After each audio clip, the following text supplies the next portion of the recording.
Here to Cyclone Arena, Lady Cyclones, I mentioned last week, defeated Rogers. They went up to Northwest Arkansas, pulled the upset there, won that game 53-50 in overtime. Spent the first a few games trying to get it together, lost some close games, but the Lady Cyclones defeated Rogers. As I said, they defeated Bryant earlier about 2 weeks ago. It's their first game in the Morrilton tournament. Probably, as I said, biggest upset in girls basketball this year so far. With that victory, they're coming in at 3-5 on the season. Now, since this is the first time that we've been on the radio, we'll go ahead and inform you that Jay Cale is the interim head coach for the Lady Cyclones. She came in as the assistant and then was promoted to interim head coach. Her assistant is Christina Wilbers, who has been an assistant here before, mainly under Coach Steve Weedor when the team went to the state finals. She was also assistant for a few years under Sherry White. Jay Cale graduated from Little Rock Christian. She also played for the Golden Suns, Arkansas Tech University, and so she actually played for her assistant coach's husband, Dave Wilbers, who coaches the Arkansas Tech Golden Suns. So there was already a relationship there, and she brought in Christina to be her interim assistant coach for this season. Lady Cyclones 3-5 on the year. Now, this is not their last non-conference game. However, after this, they will take a break for Christmas, and then they come back next week, December 28th, 29th, and 30th, to play the Hoops for Hunger tournament. Now, we didn't have that tournament last year due to COVID. They're bringing it back this year, and we'll talk about the seedings and pairings and all that. But we can tell you that the Lady Cyclones will open play on December 28th. They'll be the next to last game of the day, 7 o'clock p.m., and they're going to be taking on the Maumelle Lady Hornets. So that is will be their first round game. We'll talk to you all about the girls and boys. Actually, got some local teams in there. I know Pottsville, Atkins, they're in the Hoops for Hunger tournament, also bringing back Van Buren for boys and girls. And so it's turned out to be a really good tournament since they've had it. They do have the 35-second shot clock for that tournament, and almost getting us used to the fact that the 35-second shot clock will be in effect for all of high school basketball beginning next year. So you look at Russell teams, they've played in a lot of tournaments that have it. And Russellville boys actually played more games with it this year than without it. And so they're kind of getting used to that. But that will be in effect for all of high school basketball, every classification next year. We do not have the starters yet for Little Rock Parkview, but we do have the starters for the Lady Cyclones. We're going to run through that before we take a break and come back with all the official starters and all that. So for the Lady Cyclones, they're going to be starting off with 5'7" senior guard, number 4, Rain Thone. Rain, who is going to play basketball next year at Hendrix University. She's averaging 8 points per game for the Lady Cyclones so far. Number 12, Zariah Willis, 5'4" junior guard. She's averaging 3 points a game. Number 20, Shaisha Willis, also called Shy Willis. She is a 5'9" sophomore. Now, Zariah and Shaisha, both Willises, they're not related. So I'll probably try to say that every game this year just in case you're tuning in. But Zariah Willis, Shy Willis, not related. The fourth starter, Talia Ely. She's averaging 7 points a game, 6-foot sophomore forward. Of course, started every game last year that she was healthy as a freshman. She's wearing number 30 and number 33. Gracie Campbell, who's averaging 10 points per game. She's a 5'10" senior, and she can light it up from the outside. That's your starters for the Lady Cyclones. Again, coached by Jay Cale, assisted by Christina Wilbers. Lady Cyclones 3-5 on the season. For Little Rock Parkview, we do not have their starters yet. We can tell you that they're coached by Lahoma Howard. She has won multiple state championships at Little Rock Parkview, kind of fallen on hard times this year, 0-7 on the year. But again, as we said in the first segment, 6 of those 7 losses, they have lost by 8 points or less, and they played some tough competition. They played Bryant also, lost the game by 6. They played Fayetteville, played Mills, played Pine Bluff, lost by 4 to Pine Bluff. So they've been in every game but one of their 7 games this year. It's boys and girls action. I know a lot of people are anxious for the boys. Yes, the Parkview Patriots are coached by Scotty Thurman, the former Razorback, and so he'll be here tonight. I wonder how many people are going to be here just to watch that. So they're huddling at their benches now, getting ready for the national anthem. So we're going to take a break and then come back with the official starters and the tip-off as the Lady Cyclones and Cyclones hosting Little Rock Parkview. Up first, we'll have the girls' game as Lady Cyclones hosting Little Rock Parkview Lady Patriots. So we'll take a break, come back with more. You're listening to Lady Cyclone Basketball on 102.3.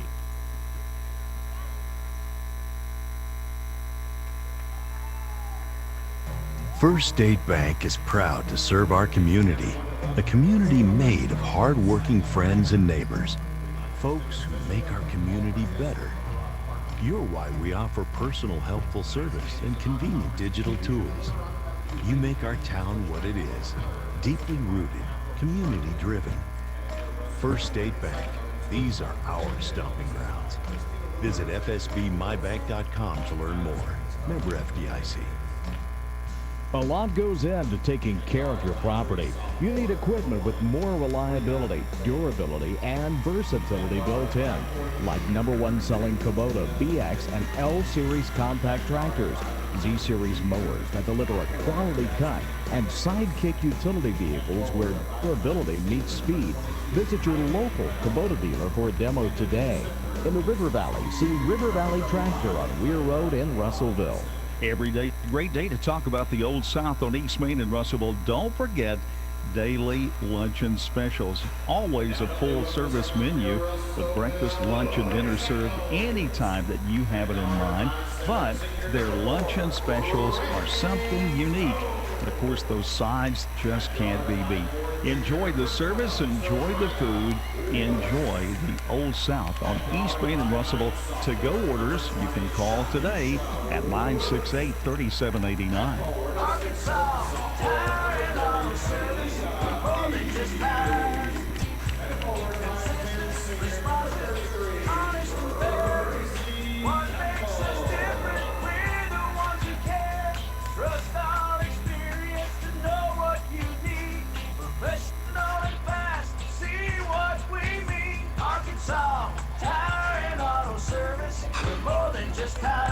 Arkansas Tire and Auto Service, 2304 East Main, Russellville. All right. A solid roof for your business is key. Kind of threw me off. Thought we were going to do national anthem. Valuables dry and clean. If you're experiencing roof leaks that are resulting in damaged equipment, stained ceilings and walls, then don't let Mother Nature get the best of your business. The folks at E&F Roofing offer free commercial roof inspections, but their experience is priceless for your business. Not to lose productivity and extend the life of your roof. So contact E&F Roofing today for a free commercial inspection at 479-272-4069. Lady Patriots won the tip-off. I thought we were going to have the national anthem and the pledge. I guess they're going to do that for the boys' game. So you haven't missed anything. Now launching a three from the right side. There's a three by Jasmine Davis for Little Rock Parkview. She's a 5'8 junior. We'll give you the starting lineups for Parkview as we go, but Lady Cyclones had the ball knocked out of bounds. The last touch by Parkview. 29 seconds in this game. Lady Cyclones trailing 3-0. Russell inbounding it along the right baseline. They get it into Ely. She's double teamed. In the corner, wide open, Gracie Campbell. A miss on the three there, and Parkview has the rebound. Here come the Lady Patriots, leading 3-0 early going. And almost losing it on her own was Jasmine Davis, who knocked down that three. She'll give it up to Jada Page, number 2, the 5'6 junior. Back out now to Davis. Launch a three, same place, same result. Leading it 6-0 with back-to-back threes for Davis. Here's Shy Willis, a shot from 15 foot. That goes in and out and back out. And Tyra Robinson, the 6'2 junior, number 35 for Parkview, gets the rebound. On left side is Page. Looking over the zone by the Lady Cyclones. They get it in just in the free throw line. Now in the corner to Braylee Bailey, the 5'3 sophomore. Over on the long right side, Davis, they're going to collapse on her. Gives it back to the top, and Page, her floater from the lane, no good, tipped around, and Parkview's going to come away with the rebound. Along the baseline is Jasmine Davis. The 35-second shot clock is not in effect. It does show 35. I wonder if that's going to mess anybody up.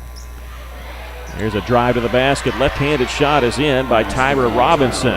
8-0. Lady Cyclones trail, and immediately here want to take a timeout with 6:17 left to play here in the first quarter. We're going to take a quick break here on the radio side. Lady Cyclones trailing at 8-0 here on 102.3.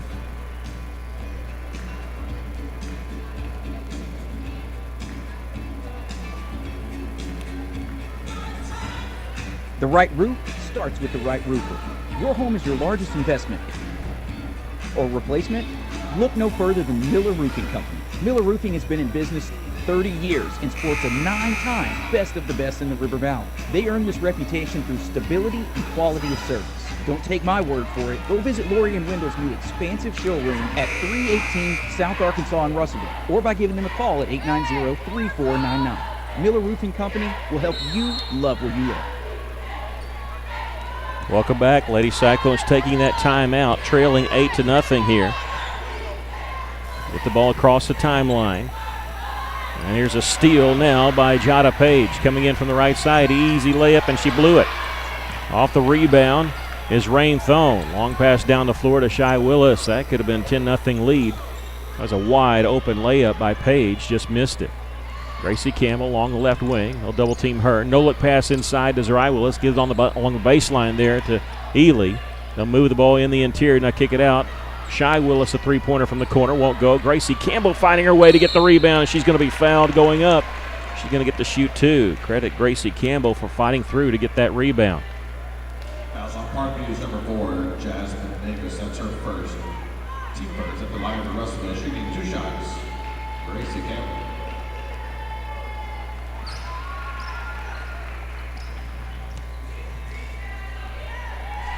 First free throw is good. Checking in here for the Lightning Patriots, number 15. For Gracie. Kiana Kamanka. I'm glad that PA guy said that before me. Second free throw is also good. Lady Cyclones trail 8-2, their first points of the game. Lady Cyclones still looking for their first field goal. Russellville girls has played a home basketball game this year. The boys have not. The boys played their benefit game here, the game against Ozark that didn't count. And so tonight is their first home game of the season. The girls have played a couple. Right now they trail 8-2. Ball on the left side for the Lady Patriots. Jada Page gives it back to Bailey. She'll launch the three. That one missed badly. With the rebound is Zariah Willis. Dribbling with her head up, long pass across court to Shy Willis, who will leave it for Gracie Campbell. Looked like Gracie wasn't really ready for it, but she does corral it. Doesn't turn the ball over. Nearing the 5-minute mark, Lady Cyclones trailing by 6. Shy Willis at the top of the key, goes the high post. This is Campbell. Here comes the double team. She'll dribble out of it, get it to Thone along the left wing, inside to Ely, and Ely's going to be fouled on the reach in. That's going to be on Jasmine Davis. Her second. She's got both team fouls for Lady Patriots. Jordan Gregory, number 10, a 5'9 junior, checks in for Little Rock Parkview, as does Layla Jr., a 5'9 sophomore. Lady Cyclone's going to inbound it here. They do to Ely. Gives it right back to Zariah Willis, who inbound it. Shot up no good. Good play design by the Lady Cyclones. Just didn't convert on the shot. Trailing 8-2 here. Brenna Burke will check in for the Lady Cyclones at the next dead ball. There's a flash and a steal made by Rain Thone for Russellville coming in, and she's going to be bumped hard going up, and officials come in and talk about it, and I think they're first talking about was that intentional. She did go for the ball, but the Patriot player is down. That was a hard foul. That's going to be on number 13, Layla Jr., who I think is the one that made the errant pass. She was grabbing her left shin. She's still sitting on her backside, and Lady Cyclones will now officially check in with Brenna Burke, number 3, a 5'7 sophomore guard. But the officials have sent both teams to their bench. It will be 2 shots coming for Rain Thone.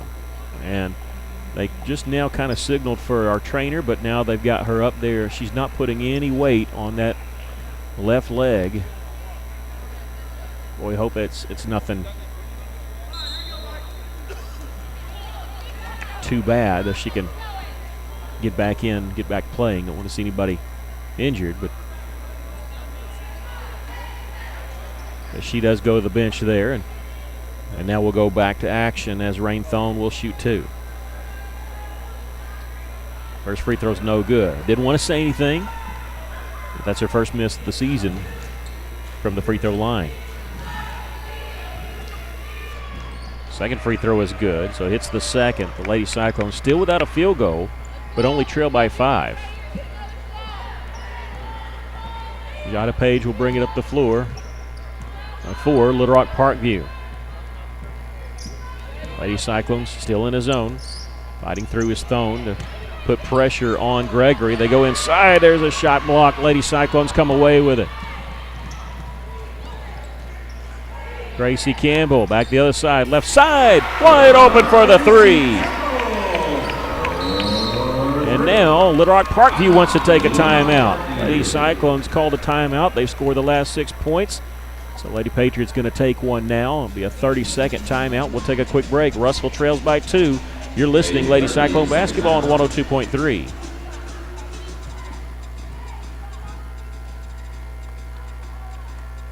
This is Carly Powell, Business Development Officer with Centennial Bank. We're more than just a financial institution. We're a mainstay in the lives of the customers we serve and the communities we live in. We put our customers first, making sure each experience at Centennial is a great one, while taking care of all their banking needs. Pride ourselves on giving back to our local community. We partner with organizations that do the same. Centennial Bank, we're always banking with you in mind. Member FDIC, Equal Housing Lender.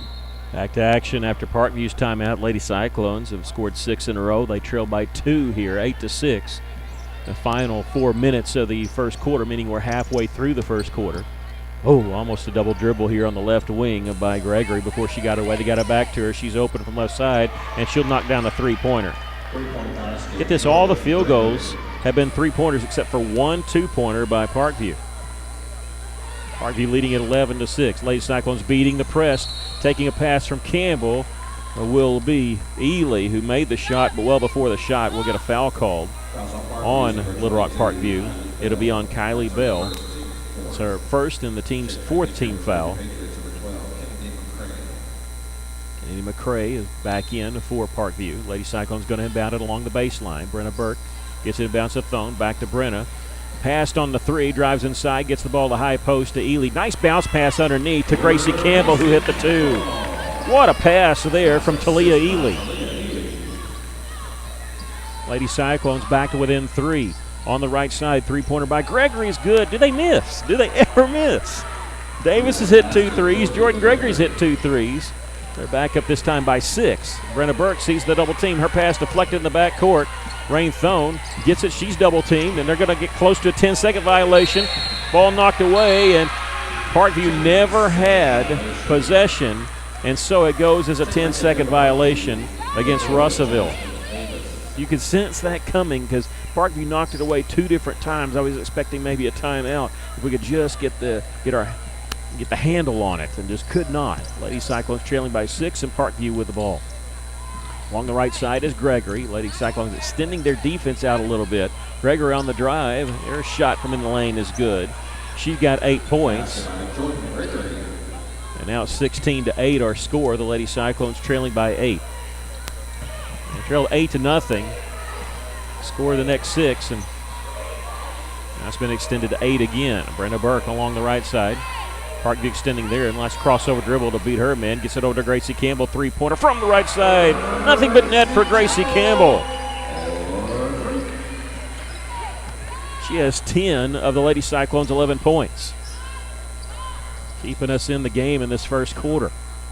Left side is Jasmine Davis. She'll launch the 3. This one clangs off the iron, going for a rebound. She's going to be whistled for the foul as she tried to fight through. Brenna Burke blocking her out.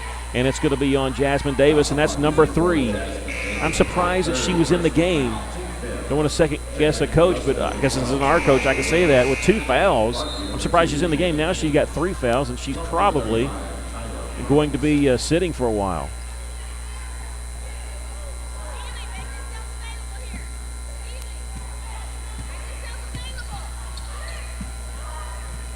Lady Cyclones trailing by 5 here. Minute 55 left in the first quarter.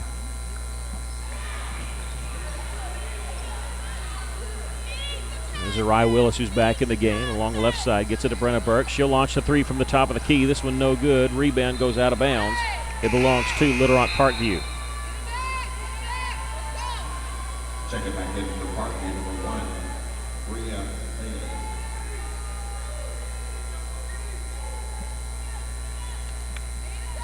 Lady Cyclones trailing here by 5.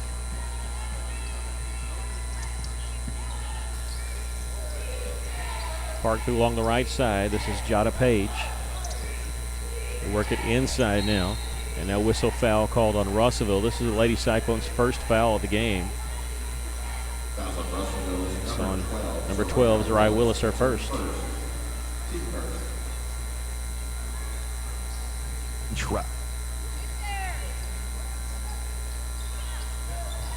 Welcome back on the radio side. Lady Cyclones trailing 16-11. Here's a drive by Jada Page. They kick it out now to Gregory. Gregory's floater in the lane is good. Jordan Gregory's got 10 points for Parkview.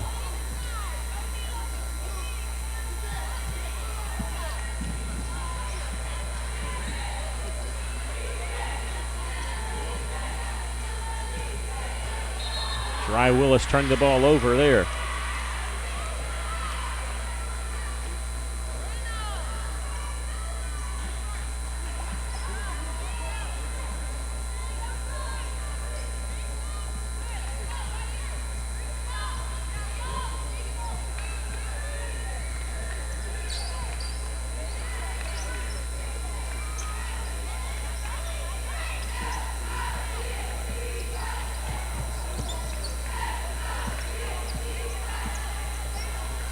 We're having some issues on the radio side of it, so trying to get those fixed. Right side three-pointers, no good by Gregory. Lady Cyclones have it. What an incredible team. We put together quite a team at Ashley Air, too. On game day, call the Hogs. When your AC breaks, call Ashley Air. There, let's see, we have a whistle and a turnover. It goes over to Little Rock Parkview.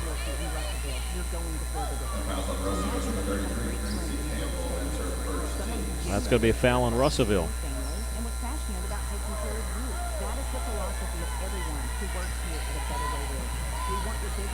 Number 1 on Gracie Campbell. 2 seconds, 1 second. They get the shot off in time. Kamara. A better way. With the shot.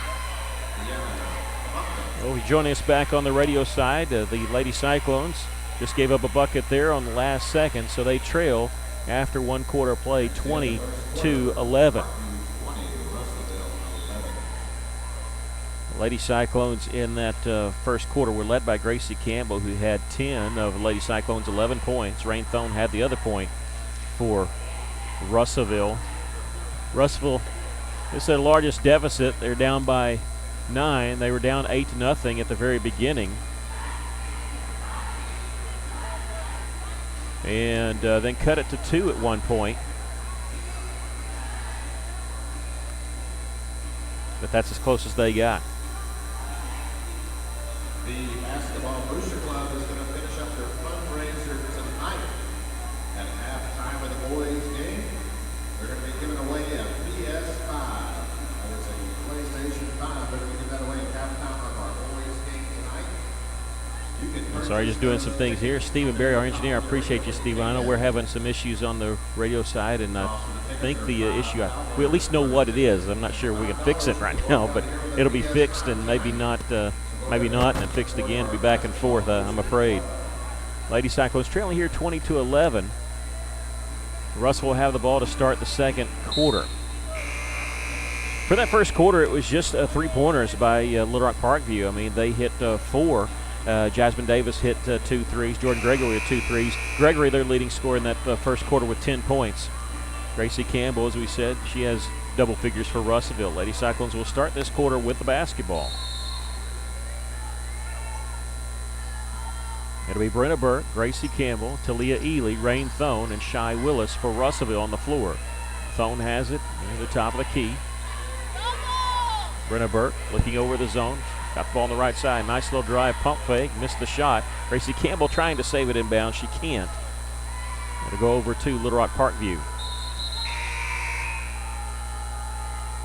Check it back in for Russellville, number 12.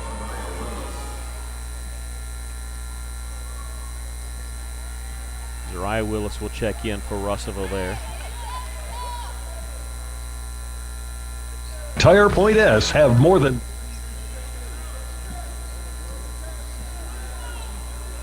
Along the left side here is Bailey. Going inside, and a steal there by Russellville. Rain Thone has it, but credit to Leah Ely.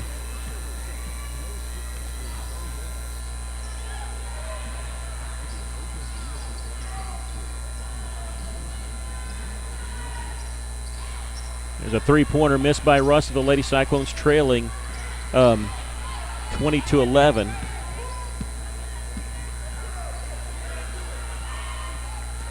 On the right side, three-pointer is good there by Jordan Gregory. She's got 3 threes for Little Rock Parkview and 13 points.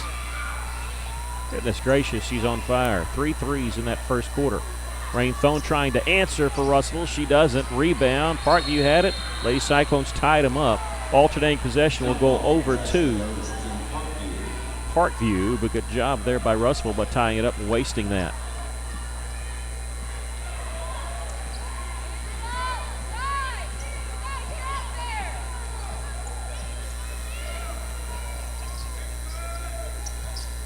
Parkview with it in the corner. This is Jordan Gregory. She's coming off the bench and she's leading them in scoring. She likes shooting here and she shoots this one and missed it from the left wing. Saved inbounds by Ely, gives it up to Thone.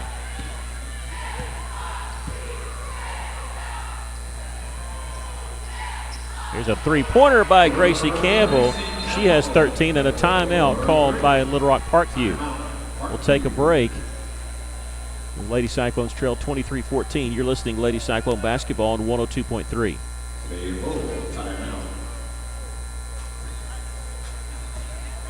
For 46 years, we guarantee you're going to get the best deal and the best value at Phil Wright Autoplex. Come pick out your Chevrolet, Buick, GMC, or Toyota. Come see why we're selling more cars than ever before. Phil Wright Autoplex, X84, just off 540, Russellville. Or shop at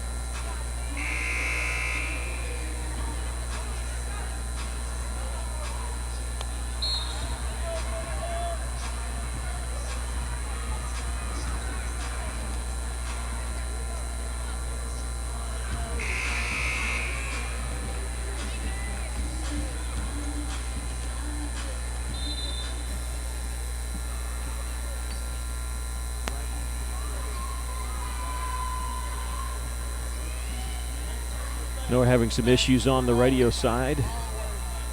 In Russellville, Off-Road Tire. Mr. Brake and Lube, your local Pennzoil 10 Here we oil have change a superstock made at basket there, 1415 and one East Main coming Street by has the Kylie best Gracie brand Bell. name oils like Mobil 1, Castrol, Motorcraft, Rotella, and Quaker State without breaking the bank. Plus specials to save. Rain Thone has just picked up a personal foul. Great, Kylie Bell made the shot. Hits the and one also. Follow Mr. Brake and Lube on Facebook to keep up with monthly specials. On average, you spend 33% of your life in bed, so why are you sleeping on a worn-out mattress? Box Drop in Russellville is dropping factory outlet pricing on your favorite name brand mattresses. Save up to 70% on Serta, Simmons, and other national brands. Same-day deliveries available. See Marty for details. Better sleep, better price, better look. Nice job by Talia.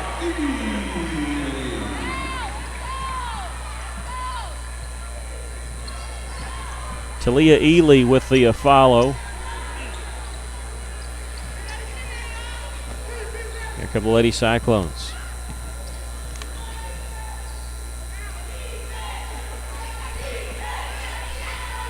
Five minutes left here in the first half. Baseline jumper is good there by Zerai Willis.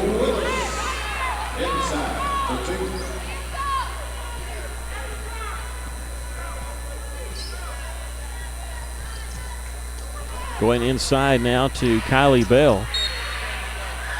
Missed the shot. She's going to shoot two, though. See who the foul's on. This is going to be on Shy Willis. Fourth team foul.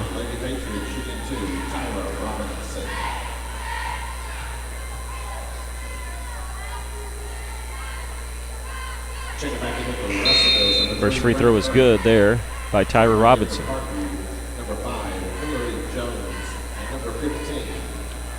Lady Cyclones trailing 27-18.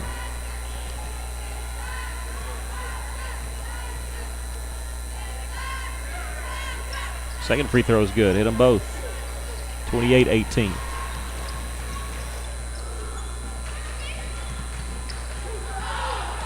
Rain Thone along the right side. Cross-court pass. Over to Brenna Burke.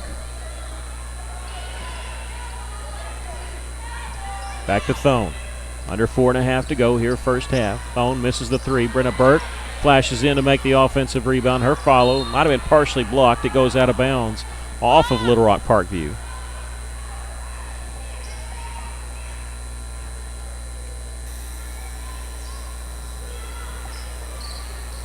You're off the inbounds pass. A three-pointer knocked down by Rain Thone.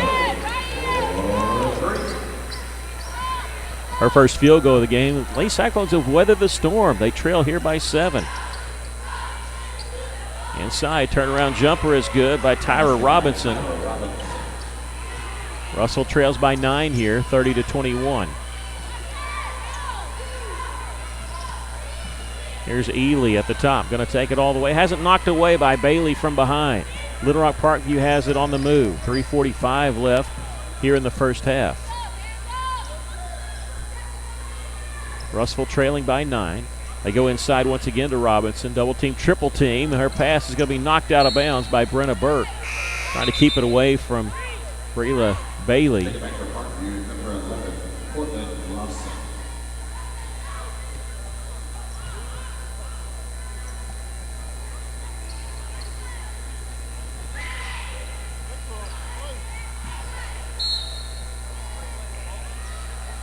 They'll do it again. Russell trailing 30-21. Off the inbounds pass, they go inside to Robinson, who kicks it back out. Long 18-footer, long 2 is an air ball, but Robinson gets the rebound. She missed the follow. Lady Cyclones. That's the second time they missed one from point-blank range Parkview has. We'll see if Russellville can make them pay. Thone at the top, gets it on the right side to Ely, back to Rain. Dodges a man here, brief 5-on-4. Brenna Burke. On the left side, jump stop in the lane, kicks it out to Ely. She'll drive, and now whistle and foul called on Talia Ely. Offensive foul, versus Talia Ely, that's her first fifth. Checking back into Parkview, number 22, Kylie Bell. 2:58 left to play here in the first half. Lady Cyclones still down by 9. Parkview with a substitution, taking out Tyra Robinson.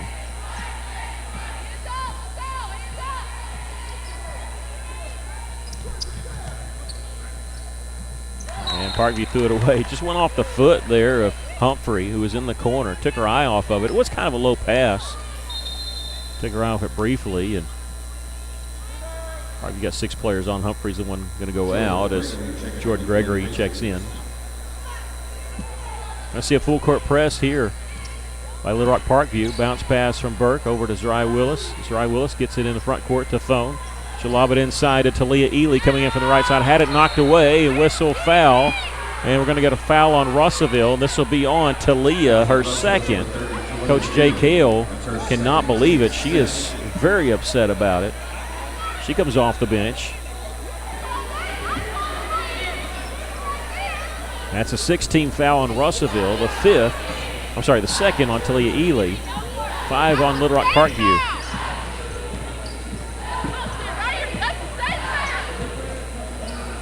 You hear Coach Kale talking to the official, and here's a steal by Gracie Campbell in the front court. Gets it off to Zariah Willis. I'm with Coach Kale. I didn't understand that foul called on Ely. There's a three-pointer by Gracie Campbell. This one won't go. Zariah Willis gets the offensive rebound. Wrestles it away. Gets it back out to Brenna Burke. Burke on the drive. Little 14-footer. That one won't go, but she will go to the free throw line to shoot 2. Fouls on Parkview's number 22, Kylie Bell. This will be on Kylie Bell, her second, team 6. Line for Lady Cyclones, shooting 2 shots, Brenna Burke. Burke to the line for Russellville. Lady Cyclones trailing by 9 here with 2:05 left.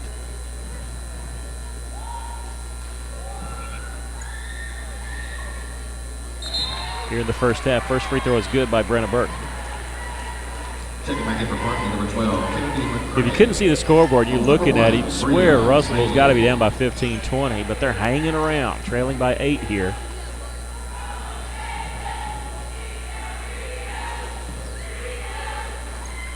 Second free throw is good by Brenna. Hits them both. Free throws are always huge, but they're really big when you're behind. Trying to mount a comeback. Lady Cyclones trail by 7 here, 30-23. There's almost a steal there by Brenna, who flashed right in front of us, actually, and the ball knocked out of bounds. Inbounds pass comes in the front court there. Left side to Bailey. Bailey will dribble over, and I don't know if you could hear that. I'm kind of trying to talk and also listen. There's a banter going on between the Coach Kale and the official, and he was talking to her. She was talking back, and finally he said, "We're done here," while the play was going on.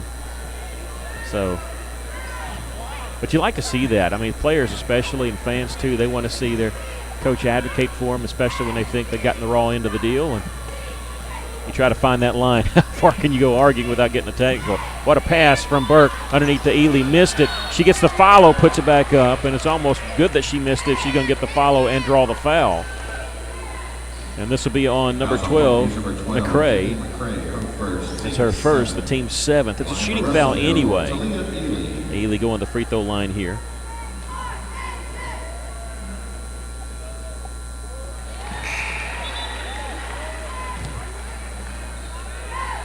First free throw is good.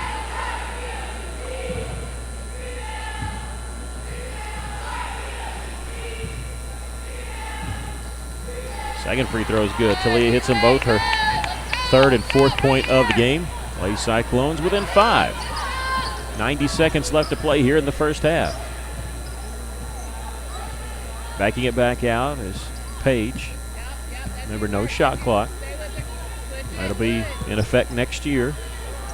Lady Cyclones will have it during the Hoops for Hunger tournament next week. Coming up at halftime, we'll talk to you about all the first-round pairings of that tournament.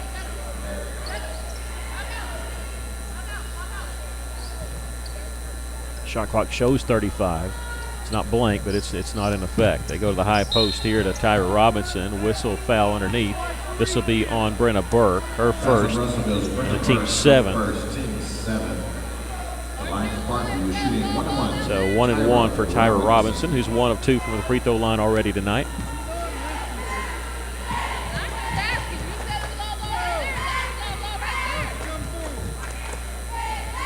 Free throw is good.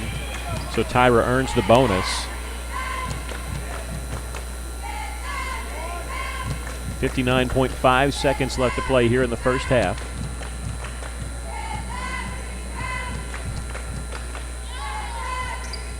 Second free throw is good. Now we have a substitution checking in. You see a lot of coaches do this. Usually they set up a defense. They'll bring a substitution after that second free throw.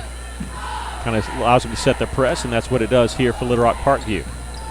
Russell trailing 32-25. Lady Cyclone's going to break the press easily. Ely at the top of the key. We'll give it over left side. Brenna Burke. She'll launch the 3. This one misses. Goes out of bounds here to belong to Parkview with 47 seconds left to play here in the first half. Parkview with the ball inbound quickly here. Clock running with 43-42 left. Look like they're wanting to play for one shot. Russell going to come out and challenge him, at least get that 5-second count going. Bailey into the corner. Dangerous pass as they were double teamed. They do get it back out to the top to Robinson, and now on the left side to Page.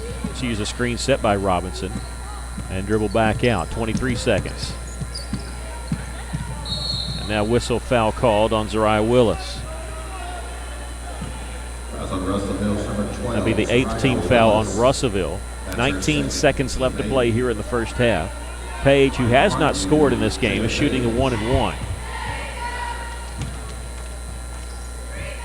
First free throw is good. Shy Willis, number 20, will come in replacing Zariah Willis, who checks out with 2 fouls.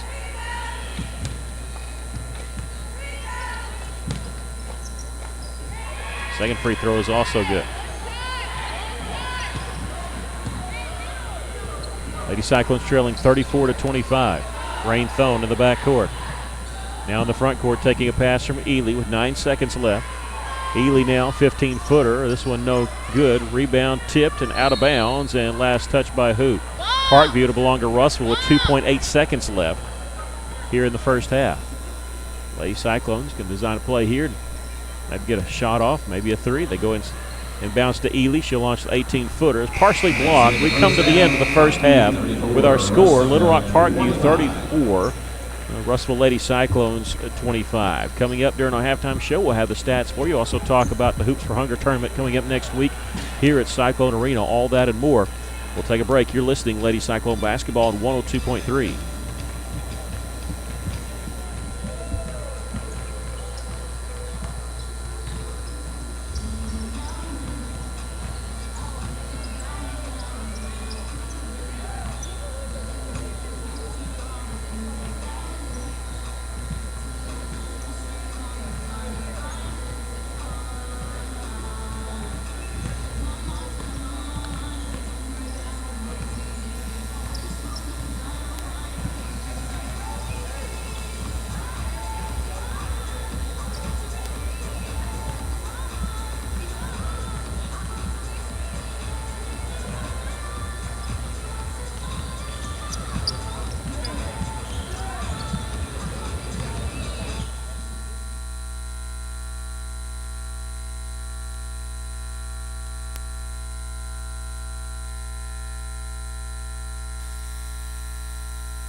Yes.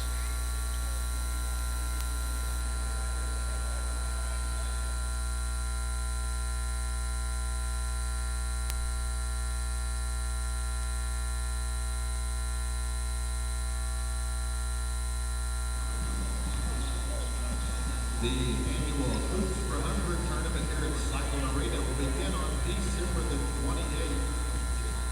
The Lady Cyclones will open up the play at 7 p.m.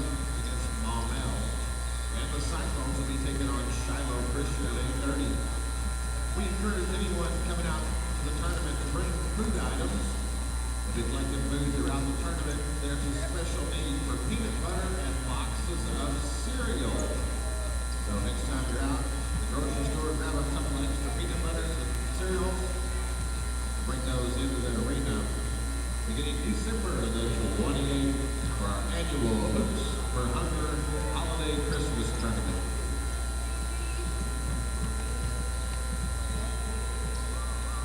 Welcome back. The Lady Cyclones here trailing at the half by a score of 34-25. Just odd first half. I mean, 2 or 3 different times felt like Parkview was going to run away with it. And, I mean, they started off the game leading 8-0. Lady Cyclones cut it to 2. That was the closest they would ever get, 8-6. It went back up. It got up by double digits. Russellville cut it down to, I think, 5 at one point. But they trail here by 9. Before we give you the stats, we want to talk about the Hoops for Hunger tournament, which is coming up next week, December 28th, 29th, and 30th. As we are back after a year of COVID, and we will have 8 games the first day, 8 games the second day, just 6 games the third day. If teams lose the first 2 games, they do not play for a 7th place game. So we'll talk to you about the girls first. The Lady Cyclones are, of course, playing, but they'll be playing the last game. You always have the host team usually play the last 2 games of the first day. The very first game of the day will be at 10 o'clock in the morning. In girls action, Van Buren will take on Charleston. And the winner of that game, loser of that game, will play the winner-loser of Bergman against Dardanelle. And Bergman-Dardanelle will play at 4 o'clock. A 1 o'clock girls game will be Pottsville against Atkins. The winner and loser of that game will play the winner-loser of Russellville and Maumelle. Lady Cyclones and Lady Hornets will play at 7 o'clock. And so, going in order, it's Van Buren, Charleston at 10, Pottsville, Atkins at 1, Bergman, Dardanelle at 4, Lady Cyclones and Maumelle at 7 o'clock. But you get the bracket, the side of the bracket I'm talking to you about, Russellville, Maumelle, Pottsville, Atkins, that's all on one side of the bracket. It's going to alternate girls game, guys game. And so we'll look at the guys side. The first guys game is actually going to be 11:30. That'll be the first boys game. It was supposed to be Maumelle against Atkins, but Maumelle's boys team had to pull out, and so Russellville entered a JV team. So it'll be the Russellville JV against Atkins. That'll be at 11:30. The winner-loser of that game will play the winner-loser of Van Buren against Dardanelle, and that'll be at 5:30 on December 28th. The 2:30 game of boys will be Pottsville against Baptist Prep. The winner-loser of that game will play the winner-loser of Russellville against Shiloh Christian. The Cyclones and the Saints of Shiloh Christian will take on each other the very last game of December 28th at 8:30. So as far as our teams are concerned, on December 28th, it'll be 7 o'clock for the girls' game, 8:30 for the boys' game. The girls play Maul Mill, and the boys play Shiloh Christian. So that at least gets you through the first day. A lot of basketball action, a few area teams involved in the Hoops for Hunger tournament here at Cyclone Arena. Lady Cyclones trailing here at the half, 34-25. As we said, this is the first time this season that the boys and girls have played a regular season game together. And in fact, it's the first home game for the Russellville Cyclones. The boys, the only other time they played at home was the benefit game against Ozark. So we'll go back and give you the stats of the first half. Both teams had one player in double figures, and both those players had 13 points. First for Little Rock Parkview, they were led by Jordan Gregory coming off the bench and having 13 points. She hit 3 threes in that first half for the Lady Patriots. Tyra Robinson and Jasmine Davis each with 6. 3 points for Kylie Bell, 1 point for Jada Page, 2 points for Camara. For the Lady Cyclones, they were led by Gracie Campbell, who also had 3 threes, leading the way with 13 points. 4 points each for Rain Thone and Talia Ely. 2 points for Brenna Burke and 2 points for Zariah Willis. The Lady Cyclones had 2 players with 2 fouls, Zariah Willis and Talia Ely. Parkview had a player with 2 fouls, Kylie Bell, and one with 3, Jasmine Davis, who hit 2 threes in that first quarter but picked up 3 fouls in the first quarter. You really wonder why she was even in the game at that point. Picked up 3 fouls in the first 5 minutes of the game, and so she sat the entire second quarter. That's the other player in foul trouble for Little Rock Parkview. Lady Cyclones, though, trailing by 9 here at the half. We're going to take a break and go back. We'll have 1 more minute and then the second half to bring you. Don't forget we have senior boys action coming up after this, and of course Little Rock Parkview and Russellville playing boys and girls action tonight. We're at the half. Lady Cyclones trailing 34-25. You're listening to Lady Cyclone basketball on 102.3.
You have an opportunity to win a PlayStation 5 at halftime of the boys' game tonight.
Welcome back. The Lady Cyclones here trailing at the half. We have just 1 more minute, so I'll talk to you about the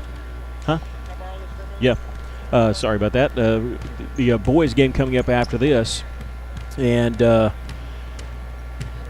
The Cyclones taking on Little Rock Parkview. Little Rock Parkview, the boys are undefeated on the season, so a tough test for Russellville. Take on Parkview, of course, coached by Scotty Thurman, famous Razorback, and it'd be a tough test for the Cyclone boys. However, if you know Coach Pennington, if you've seen what Russellville's done this year, they have not shied away from any of the tough tests this season. The tournaments, preseason tournaments, they've non-conference tournaments they played are unbelievable, going up to Republic, Missouri, and the teams they've faced. They have not shied away, and he said he wants his team battle-tested, and that's what he's tried to do with this non-conference schedule. So he doesn't care if they have a losing record going into conference. So when you're back-to-back-to-back conference champions, you already got that bullseye. He's not worried about that. He's worried about his team being battle-tested and ready to go, and so that's what he's done, getting ready for that. As we start the second half, Lady Cyclones will have the basketball.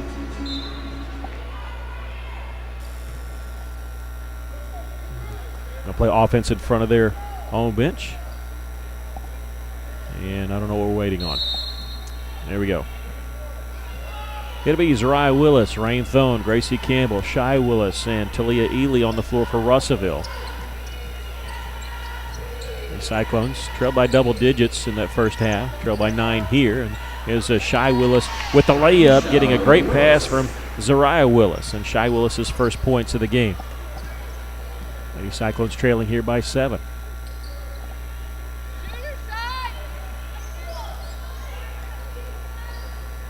Parkview, cross-court pass along the left side. Here's a baseline jumper. A shot's blocked by Talia Ely. Gracie Campbell tried to save it in bounds. Couldn't do it. Russellville trailing 34-27.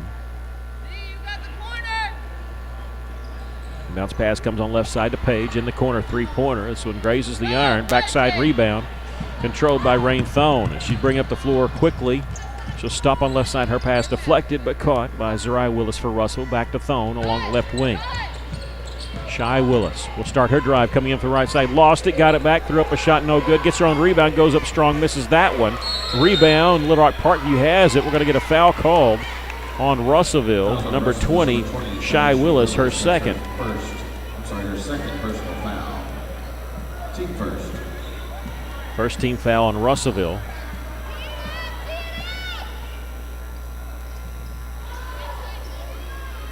At the top is Page. They're going to lob it inside. I thought that looked like a lob. It was a shot. Shot or a really bad pass. Missed it, though, and Russellville has it on the move, trailing by 7. Russellville immediately going into Ely. She'll back it back out. At the top, Gracie Campbell. She launches the three. This one no good. There's Shy Willis on the backside getting the rebound. She's going to the free throw line. Tried to swat and block the shot, and she did a good job there. Draws the foul on Tyra Robinson. First on their 6'2 junior. And Shy Willis, who has not been to the line tonight, will shoot 2. First free throw is good. Shy, a 83% free throw shooter on the season. Cut the lead to 6 here. Jordan Gregory in the game for Parkview. She's the one that's come off the bench that first half and led him with 13 points. Second free throw is also good. Now another substitution coming in for Parkview. This is Kamara. Also checking in for Parkview, number 15, Deanna Kamaka. Kamaka. I said Kamara. Kiana Kamaka. I might just say number 15. Worried about butchering that name. There's a three-pointer. Gregory knocking it down. She's picked up where she's left off. She likes playing here, apparently. That's her 4th 3 in this half. I'm sorry, in this ball game. Zariah Willis faked the 3 on her drive, threw it out to Thone, couldn't catch it. In rhythm to shoot the 3. She was going to be open. She had to kind of deflect it to herself. Zariah Willis gets the pass, tried to feed it underneath the Gracie Campbell, was deflected. Gracie got it back and put it up and in. Now a timeout. Little Rock Parkview with 5:54 left. We'll take a quick 30-second break. Lady Cyclones trailing 37-31. You're listening to Lady Cyclone Basketball on 102.3.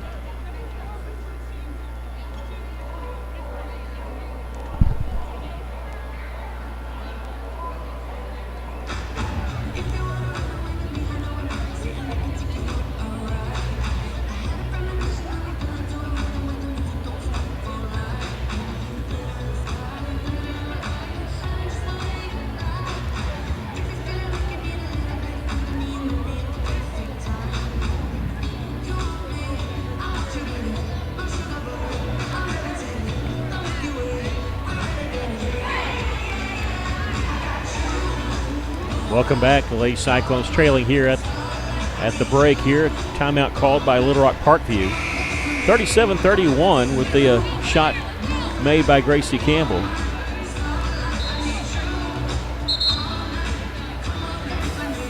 Now we've had issues on the radio side. We might have had issues on the other side.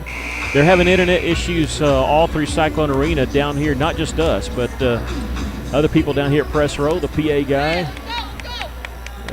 newspaper guy, they're all having the same thing. They just asked me if we were having any. I said we were at one point. But hopefully everything's a go right now.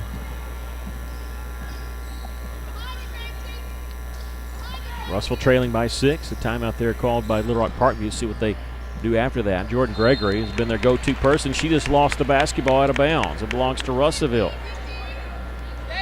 Lady Cyclones cut it to 6 one time in the second quarter. It's the closest they've been. They can cut it to 4, maybe 3 with a bucket here. Zariah Willis in the front court. Lady Cyclones beating the press with Willis and Thone.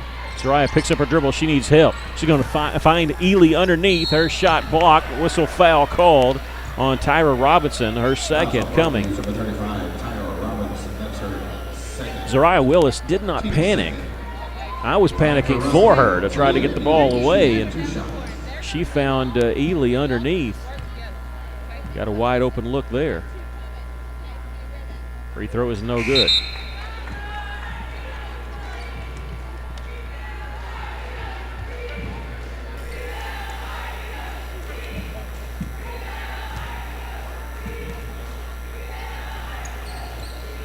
Leah hits the second. She makes 1 of 2.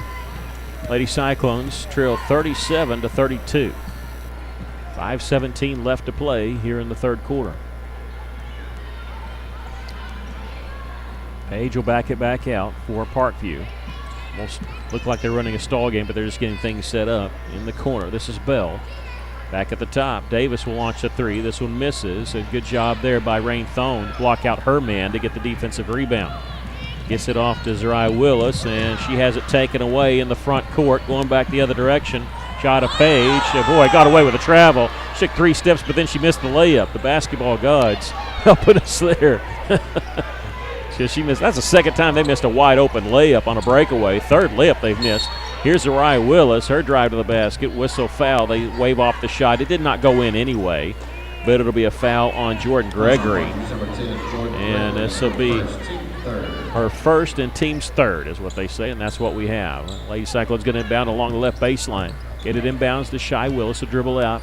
A pressure back behind the three-point line. Gives it off to Rain Thone. Zariah Willis thinking about a 3, actually making them think that she's going to think about it. Dishes it off left side. 3 in and out by Shy Willis. There's Ely on the follow. Missed the shot. Drew the foul. This is going to be on number 15.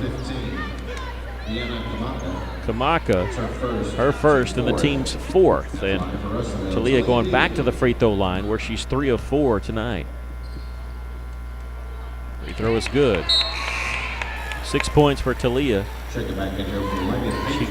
brings the Lady Cyclones to within 4.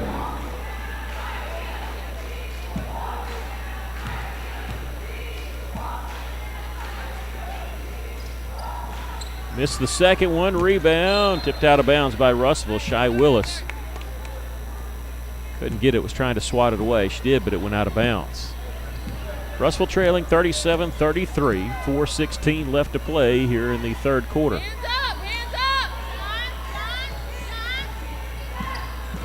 There's a screen. They tried to go inside. A pass was deflected by Ely, intercepted by Gracie, and Gracie is tied up. And Russellville is upset because they thought it was a foul. The alternating possession will go to Little Rock Parkview. Cyclone fans very upset about that. They thought it was a foul. That's why Russellville actually had a couple players thinking it was they're about to inbound the ball. Inbounds pass comes along left side to Gregory, and now whistle foul called on Russellville. And this is going to be on number 35. 33, okay. Gracie Campbell's like, we don't have 35 in the game. Her second, and Russellville's second. Off the inbounds pass, they threw it off. Gracie Campbell pick it up. Now interior passing along to Page. Her shot blocked. The whistle foul called against Russellville. going to be on who? On Zariah Willis, her third. Third team foul on Russellville. First free throw is no good. Shooting foul. Brenna Burke checks in for Zariah Willis, who has 3 fouls.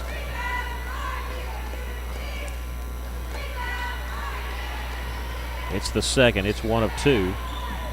Russellville trailing 38-33. Thone. Long pass ahead, tipped and goes out of bounds. Last touch by Russellville, they said. It goes off the hands of Shy Willis.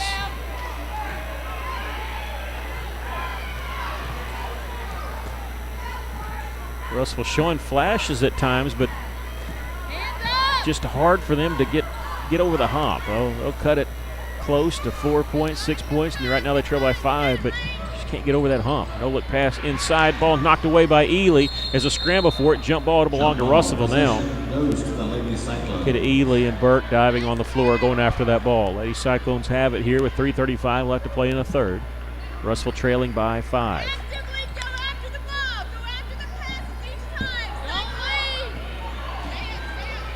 Burke in the backcourt, double team, gets it over to Thone. Pass in the front court now to Shy Willis. Will take it baseline, shot partially blocked, but she drew the foul. They got a good part of the arm there, and Shy Willis is going to go to the line to shoot 2. This is on Gracie Bell, Kylie Gracie Bell, her third, and the 5th team foul on Little Rock Parkview. First free throw is good by Shy Willis. She has 4 points in the game, and all of that coming here in the third quarter.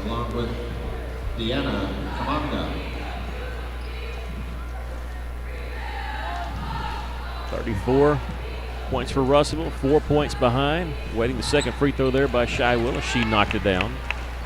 Lady Cyclones within 3. They haven't been this close since the first quarter.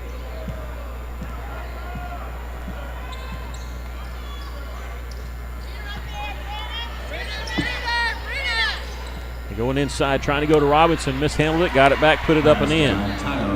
Robinson's got 8 points for Little Rock Parkview. The lead is back up to 5. Brenna Burke catches the pass from Thone. Burke in the front court. Relax just a bit because you don't have the 10-second call. Burke gets the pass from Gracie Campbell. She'll dribble to the point, double teamed over to Thone on the left side. Calling for it is Gracie Campbell at the high post. Makes a move, goes down left side lane. Shot swatted out of bounds. It belonged to Russellville along the left baseline.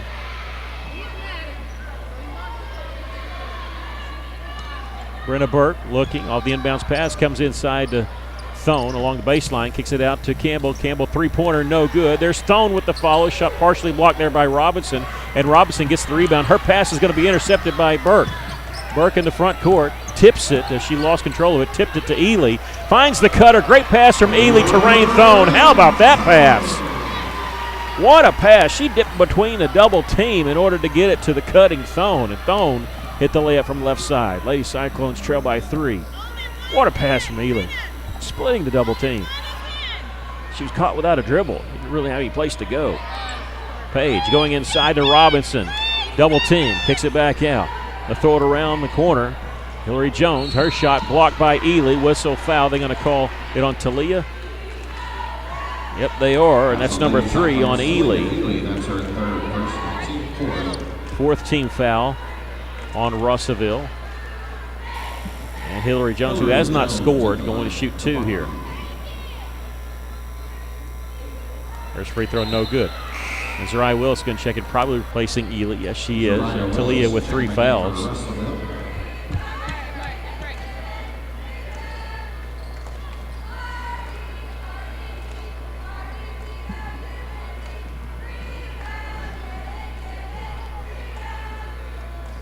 Second free throw, missed them both.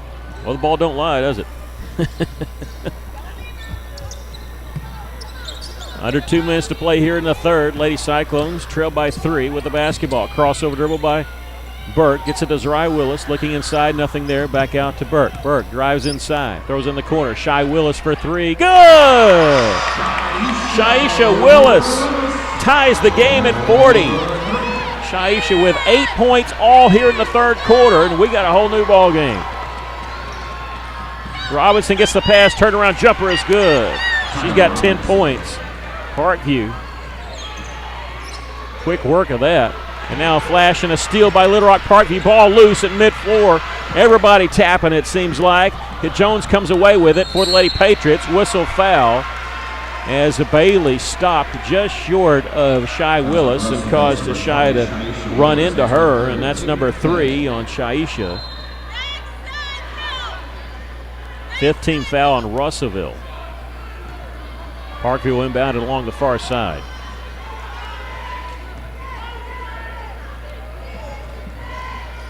Here's a drive by Bailey. Rolls in and out. Did a donut.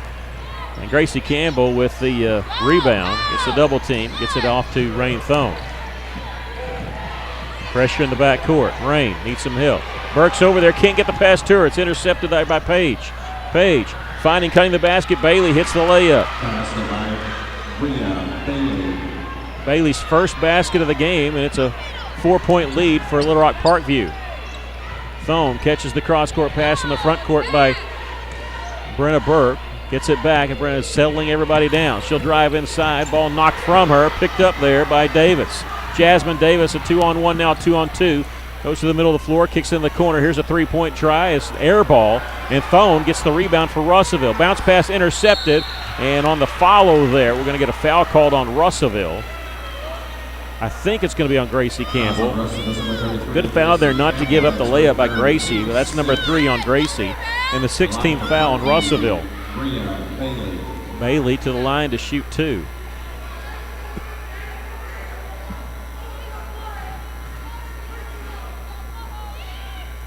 First free throw is good.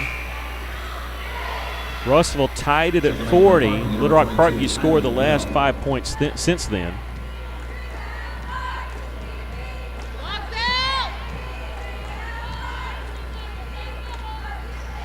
Second free throw good. Wish she had a high arching free throw. Bailey does. 19 seconds left to play here in the third.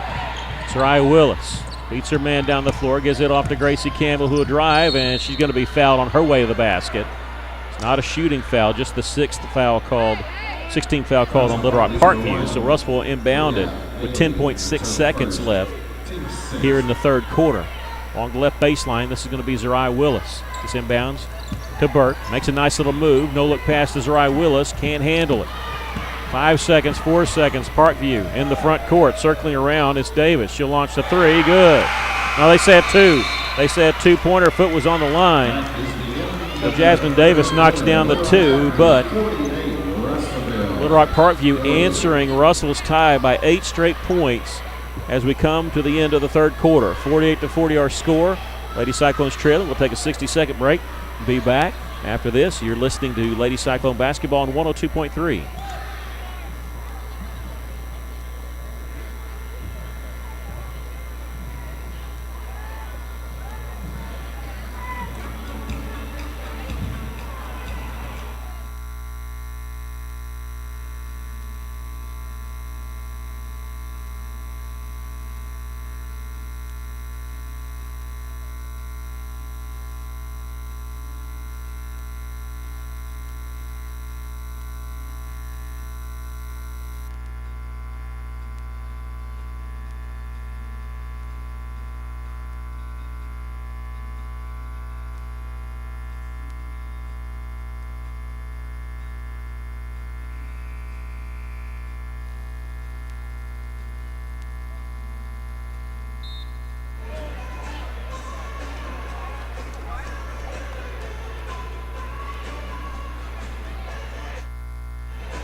One more quarter to go. The Lady Cyclones trailing 48-40.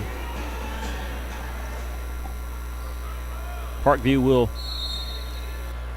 start this quarter with the basketball. You know, at times it looks like they're going to a stall game and then they run a play. Right now it looks like they are just going to that stall game. Both teams in the 1-and-1 with the next foul. No shot clock. Parkview just lost it. Goes over and back. They threw an errant pass, and Paige just took her eye off of it. It probably was a little bit behind her, but definitely should have been handled. Took her eye off of it, rolls it off her foot, hits the inline. Not deflected by Russellville, so a turnover by Parkview. Let's see if Russellville can make a pay. Shy Willis will check out of the game. Zariah Willis fakes the three, throws it over, and it goes out of bounds right next to us. So Russellville returns the favor here. 7:34 left. Russellville trailing by 8.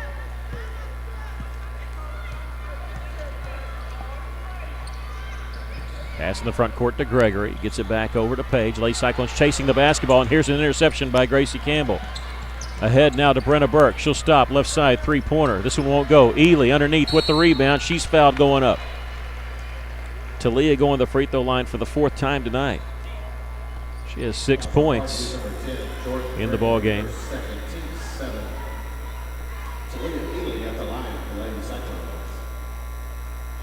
That's a 17 foul, but it's a shooting foul anyway, so Ely shooting 2 here.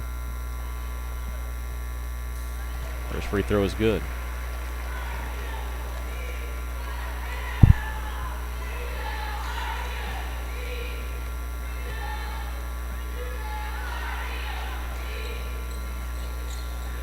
Second free throw, no good, and Ely battling, trying to get her own rebound. She does, but she was laying on the floor. She traveled with the basketball.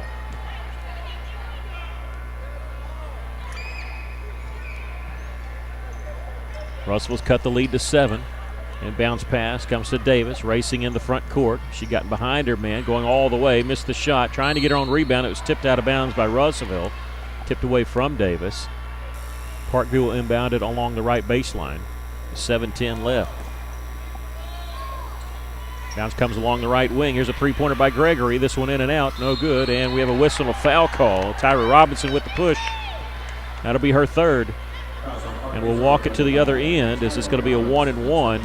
And I think it's Ely's our shooter.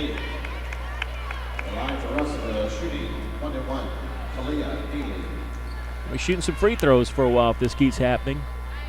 Talia going back to the free throw line. She was 5 of 8 tonight. Coming into the game, she was 65% from the charity stripe.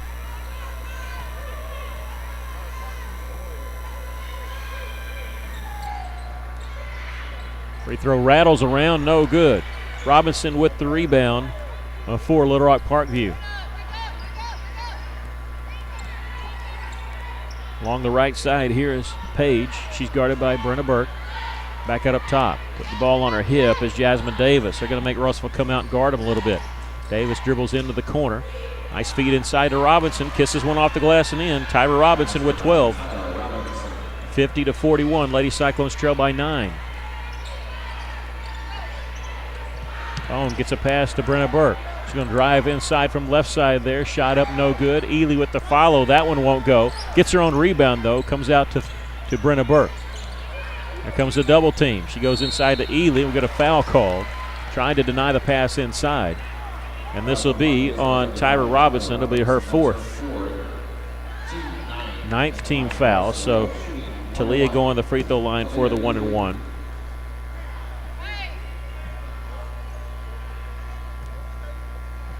Robinson upset. She pounded her hand all along the scores table. Lucky the official didn't hear that. First free throw is good there by Ely. Cuts the Parkview lead to 8. Second free throw, no good. Rebound, Little Rock Parkview. And we're going to get a carry here, are we? No, a timeout. Only thing I could figure is maybe a carry, but no, Parkview wants to take a timeout with 6:17 left to play here in the ball game. Lady Cyclones trailing by 8. We're going to take a 30-second break here as Lady Cyclones trail 50-42. You're listening to Lady Cyclone Basketball on 102.3.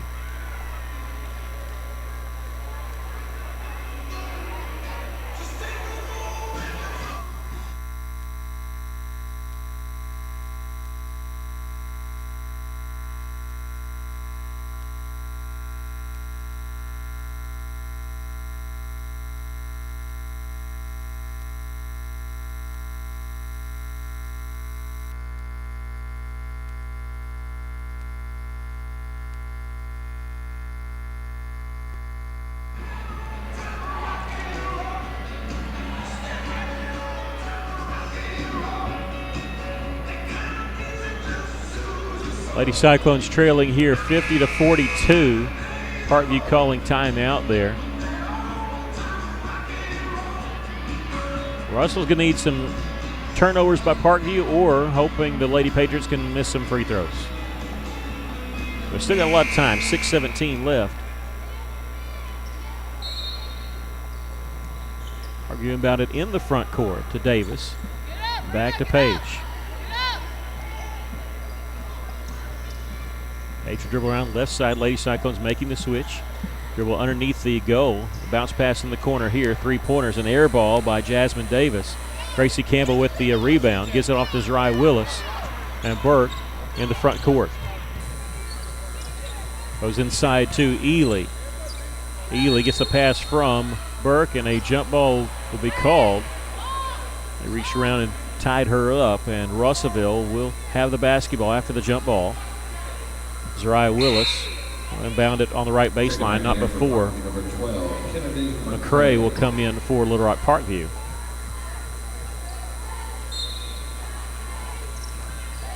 Willis will lob it inside to Ely. Ely catches it. Nice little move. Count the basket, and she draws the foul. They hit her along the left arm. She still went up strong. She's going to the free throw line for the end one. Tamaka's second, and the 10th team foul on Parkview.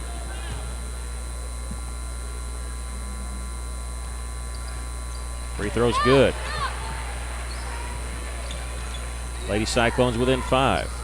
11 points now for Talia Ely. Did not score in that first quarter. She's come up big here in the fourth quarter so far with 5.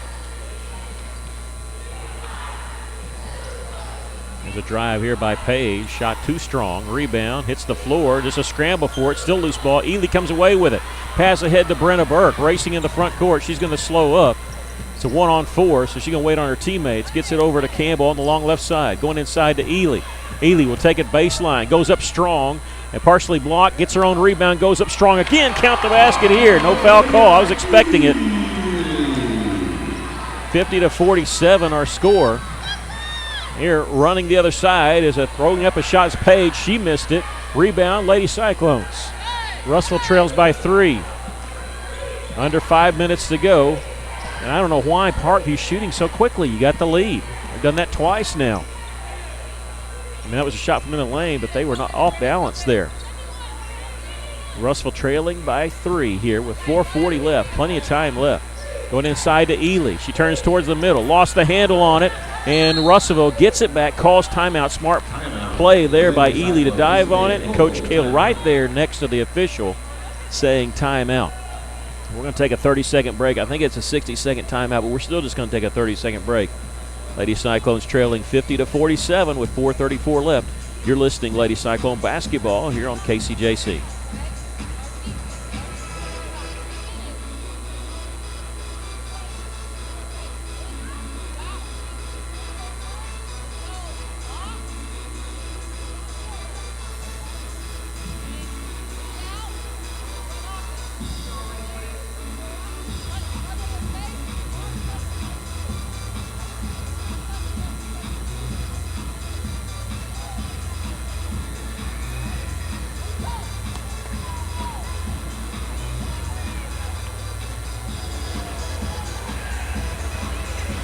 Russell trailing here by 3. That's what I say, Russell, you can look at this game and you didn't see the scoreboard at all. You think that sometimes they've been down by 20, but they've been doing just enough to stay close. Again, Parkview really helping Russell out, especially on that last possession. I know they were in the lane, but it's off balance. Shot, quick shot, missed it, and Russellville gets the ball back. Trailing here by 3. Inbounds pass comes to Burke in the corner. 4.5 to go. Willis looking inside, but they're fronting the postman, Ely, now, so it's going to be hard to get it to her. She's going to have to see if they play backside defense if we lob it in. Thone, trapped, gets the pass off to Gracie Campbell, who has to chase it down. She can't quite get to it before it goes out of bounds. Russell with the turnover. 4:15 left.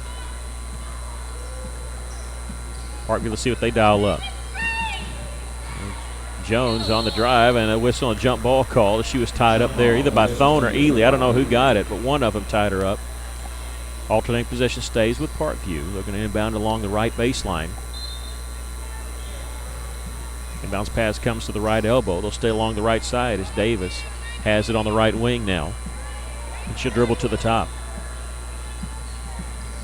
She'll drive inside, and nice pass underneath, missing the layup, but getting the foul. Bell will go to the free throw line to shoot 2. This is going to be on Gracie Campbell, her 4th, and the team's 7th. Okay, you don't want Gracie being out of the game. She's one of your shooters, and they're telling her, hey, you got 4, you got to be careful now.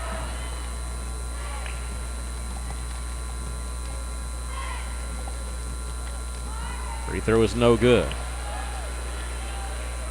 Kylie Grace Bell is now 1 of 4 from the free throw line. She has 3 points in the game. Lady Cyclones trail by 3. Missed the second one. Rebound hits a couple hands first and then comes to Rain Thone. Thone in the front court. Here's a three-pointer by Gracie Campbell. That goes down and out. That did everything but go through. Oh, man, that went all the way down, it felt like, and just popped right back out. 3:35 left. Russell trailing by 3. Here's a three-pointer from the corner. That's a bad air ball. Shot completely over the rim. Goes out of bounds. Why in the world is Little Parkview shooting so much and so quickly? I'm fine with it, but I think their own fans are wondering the same thing we're wondering. Lady Cyclones have another chance here, trailing by 3. 3:20 left. It's Burke, left-handed pass, cross-court in the corner to Thone. Her pass trying to go inside to Campbell. It's deflected, but Campbell catches it. Nice little move in the lane, and she makes the shot. Count it, and she's fouled.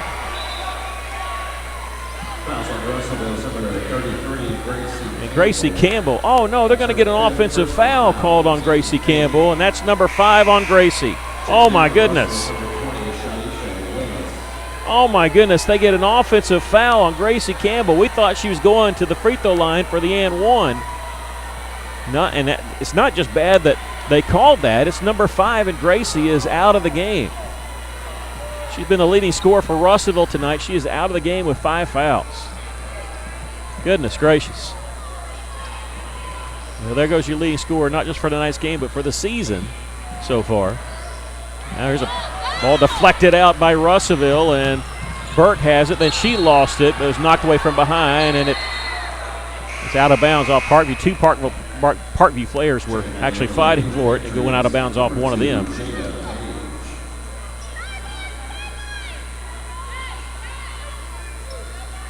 And substitution coming in for the Lady Patriots. Brenna Burke has it for Russellville. Again, Gracie Campbell fouled out with 13 points. Burke will use a screen, gets it off to Ely, right back to Brenna. She's open, long distance three-pointer. That one won't go. Can Russellville save it in bounds? They can't. I would have tied it right there.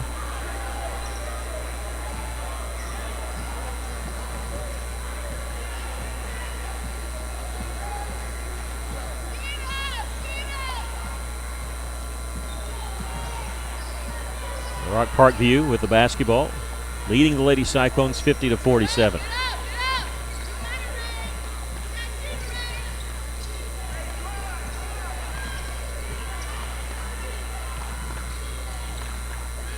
With it is Jasmine Davis, and they're looking to play keep away from Russellville. 2 minutes left.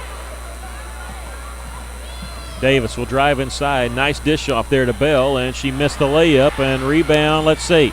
Bell comes away with it, puts it up and in. Looked like Russell's going to get away there with a defensive rebound, but it was taken away by Bell, and she puts the Lady Patriots up by 5. Here's Ely, starts her drive, kicks it out, Rain Thone, three-pointer left side. This one won't go. Shy Willis gets the rebound, and she's fouled.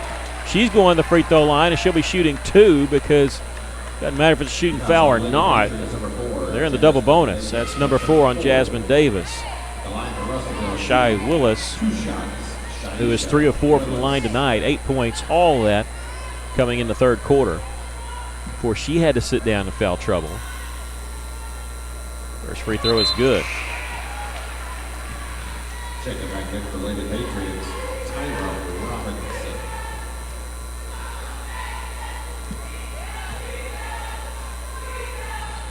Second free throw is also good. That's big free throws there by Shy Willis.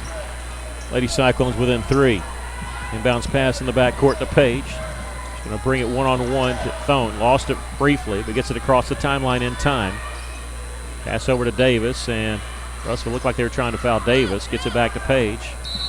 And now whistle, and this will be a foul called on Rain Thone, her second. 9th team foul, so this will be the last time they'll be shooting the 1-and-1. Page, who is 2 of 4 from the free throw line. That's been all her scoring, 2 points. 1:20 left. Lady Cyclones trail by 3. That one missed badly off the side of the iron. Ely has the rebound, whistle, late foul call, but the right foul call. They had their arm inside Ely there, and I was wondering if they're going to call it. I think they're going to let it go, but the fact that Ely ended up losing the ball, you have to call it. Going to walk it to the other end, and Talia's going to shoot 2. That foul's on Kylie Bell, her 4th.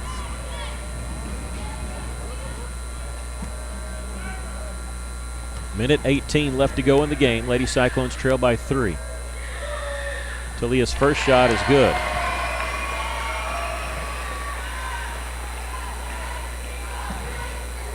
Eight of her 12 points have been from the free throw line tonight. It's the second one. Lady Cyclones within a point. 52-51. Page in the backcourt, working against Burke. Gets across the timeline here with 1:09 left. In the corner now, Tyra Robinson back in the game. Nice speed underneath. They missed the layup again. Shy Willis for Russellville has the rebound. A minute left to go in the game. Zariah Willis. Double team, has the ball knocked away. No, gets it back. Gets it to Brenna Burke, and she'll settle everybody down. Russellville will call timeout. They're going to call a full timeout. Still have 2 more left. We're going to take a 30-second break here with 53 seconds left to go in the game. The Lady Cyclones trailing by a point with the basketball. You're listening to Lady Cyclone Basketball on 102.3. So let's recognize a few of our Booster Club corporate sponsors. Those include Hillwright Autoplex, Blackstone Construction, Breakfast Steakhouse, First State Bank, and Denali Water Solutions.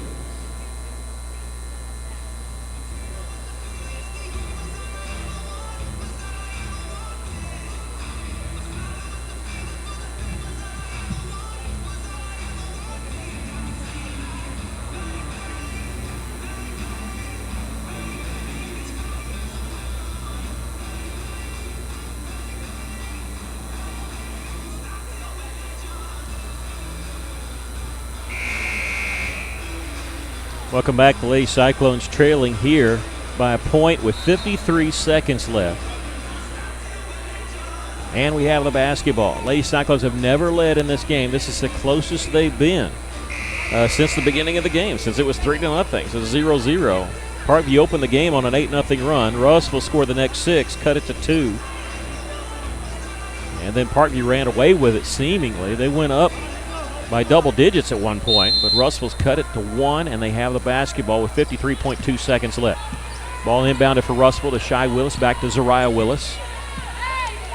And Rain Thone has it. 46 seconds left. Remember, no shot clock. We'll see what Russellville's designed here. Burke. It's along the baseline with a pass to Ely. 1-on-1, back out to Burke. 36 seconds left. They're going to flash and try to make a steal. No, double team. Burke gets a pass away to Talia Ely. She's working 1-on-1 against Robinson. Stops. Nothing there. Kicks it out to Thone, and they call, to Brenna Burke. They call timeout. Russell call timeout as Brenna Burke knocked down a 3. Oh, my goodness. Oh, my goodness. And as soon as Coach Gale called it, she just tilted her head back. You knew what was coming as Brenna Burke knocking down a 3. We're going to keep it right here. I mean, that always happens. When you call timeout before an extra point, or a field goal, you know you're going to make it. Oh, man, that could have given Russell their first lead.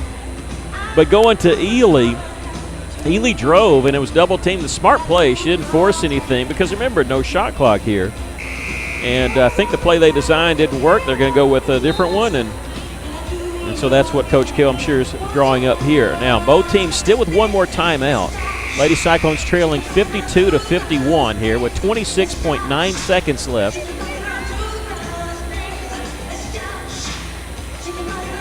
Russell going to inbound along the left baseline. Zariah Willis, the trigger man. We got one more timeout. Pass goes to Zariah Willis, or Shy Willis, who almost had it knocked away. Burke gets it to Zariah. Back to Brenna at the top. 18 seconds left now. Brenna clears it out, gives it to Zariah, who's back at the top of the key. Russell needs to make a move here. 12 seconds, 11 seconds. Rain Thone almost had it stripped. A pass to Brenna Burke. Her drive, layup, good! Count the basket, she drew the foul! How about that? Brenna Burke, a reverse layup. Brenna Burke's first field goal of the game. And she gets the foul called on Tyler Robinson, the 6'2 junior who has just fouled out of the game. And a timeout called by Little Rock Parkview. We have a lot to analyze here. Brenna Burke took it baseline, and it's almost like her body was too far underneath the basket. She jumped up, did a reverse layup, got fouled, count the basket. And what's funny about it is I was kind of stuttering there because the assistant coach for Russell had come over and was asking us, do we still have one timeout left? They were getting ready to call timeout. So I was looking at her and the play in front of me, and somebody told her, yeah, you got one. Thankfully, they didn't call it this time. They called the timeout earlier when Burke knocked down to 3. This one, they didn't get the timeout called as Russellville gets the layup, and they're going to the free throw line, up 1. The only time they've led here in the game is right now with 3 seconds left.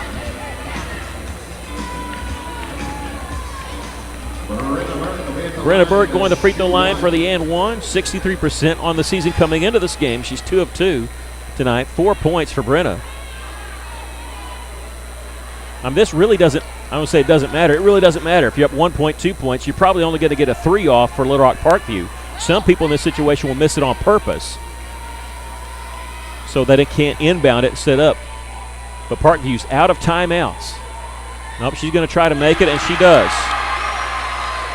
3 seconds left as soon as the ball is touched. They get the ball deep in their back of their own end. Page will race, half-court shot, and it is no good.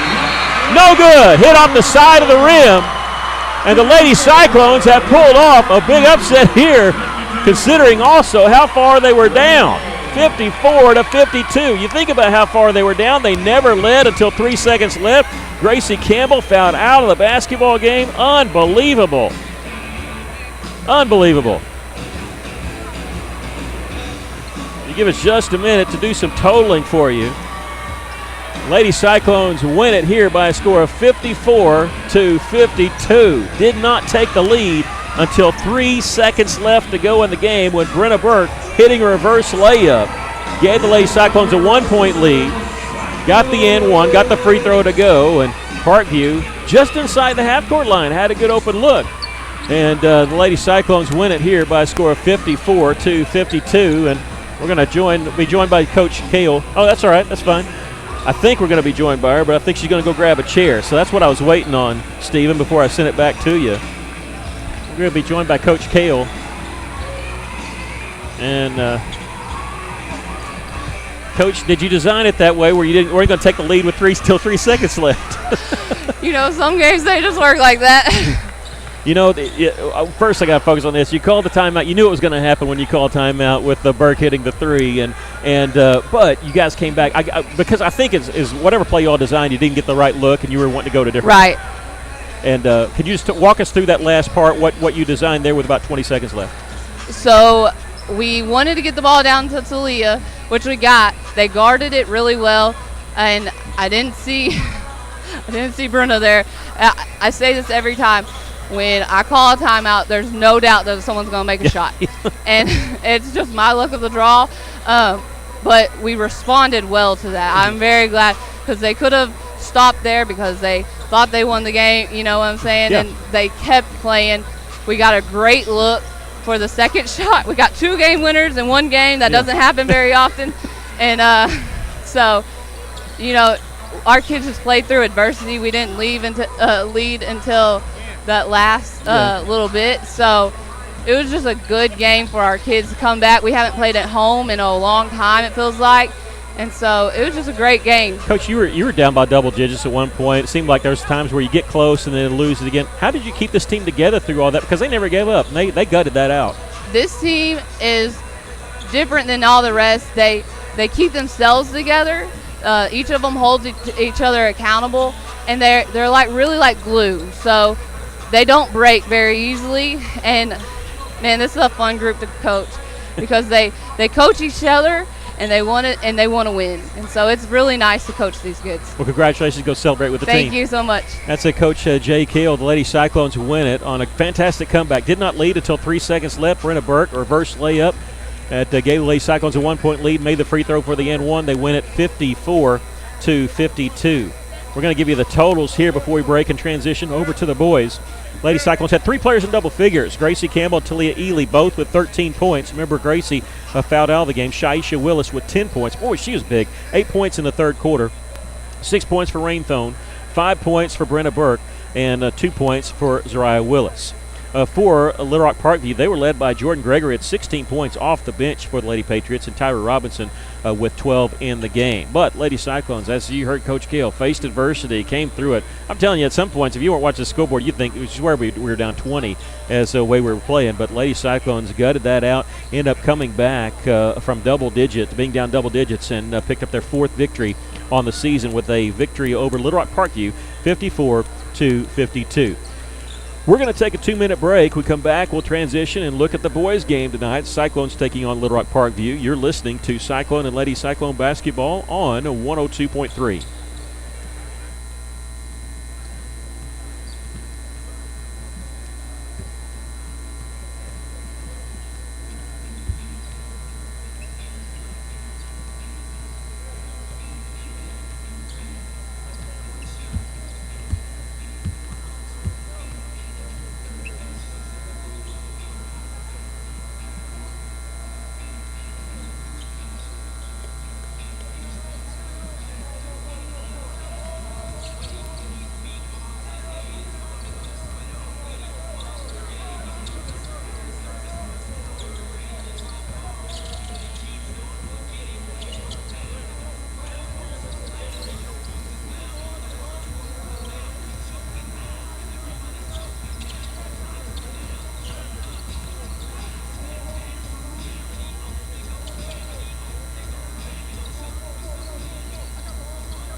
Okay, welcome everyone.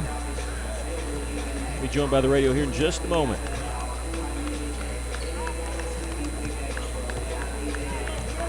Welcome everyone to Cyclone Arena. We've had a fantastic night already as the Lady Cyclones coming back to defeat Little Rock Parkview 54 to 52. It's going to be hard to top that one. Lady Cyclones the senior boys are going to try to do that here in just a moment. Right now, they're going to do the national anthem. So, Stephen Berry, I'm going to send it back to you for a break, if that's okay. And let's take a 3-minute break here, if you're all right with that. And because we're going to do the Pledge of Allegiance too. So we'll be back in about 3 minutes with the starting lineups and the tip-off here on 102.3.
You may be seated for our moment of silence.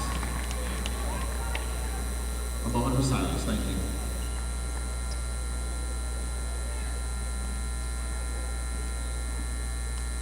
Thank you. Tonight's final game is a non-conference contest featuring the Little Rock Parkview Patriots, coached by Scotty Thurman and assisted by John White, Jason Harrison, and Clint Thomas. And your Russellville Cyclones, coached by Kyle Pennington, assisted by C.J. Chapman, Ben Stiles, and Cody Sims. Now let's meet the starters for Parkview. Welcome back, the Cyclones and Patriots getting introduced right now, so we'll give those to you as we see them. Little Rock Parkview undefeated on the season, 5-0 on the season. We're going to start off with number 1, Nathan Coley. Number 10, Jeff Kamanga. Number 4, Addison Shelton. Dallas Thomas, number 11, a 6'8 sophomore. And Darius Miller, number 21, he's a 6'1 senior. So we go Nathaniel Coley, a 5'10 junior. Addison Shelton, 6' junior. Jeffrey Kamanga, 6'4 senior. Dallas Thomas, a 6'8 sophomore. And Darius Miller, 6'1 senior. They're coached by Scotty Thurman. Again, everybody here looking at Scotty Thurman just remembers the Duke three-point shot, but going to have to get past that, pull against him right now. For the Russellville Cyclones, they're going to start off with number 1, Danye May. He's a 6' senior guard, averaging 16 points a game, leading scorer on this team, just by about a half point, really average-wise, because of number 3, Grayson Sims. He's a 5'11 senior guard. Number 2, Hayes Vines gets the start. Started that in Rogers, 6'1 senior guard.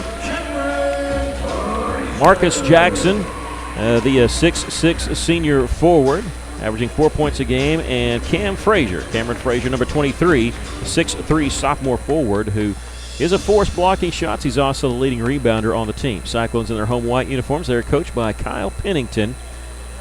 Russellville's 4-5 on the season. 68 wins for Coach Pennington. He's been here. This is his 4th season. What's he done his first 3 seasons?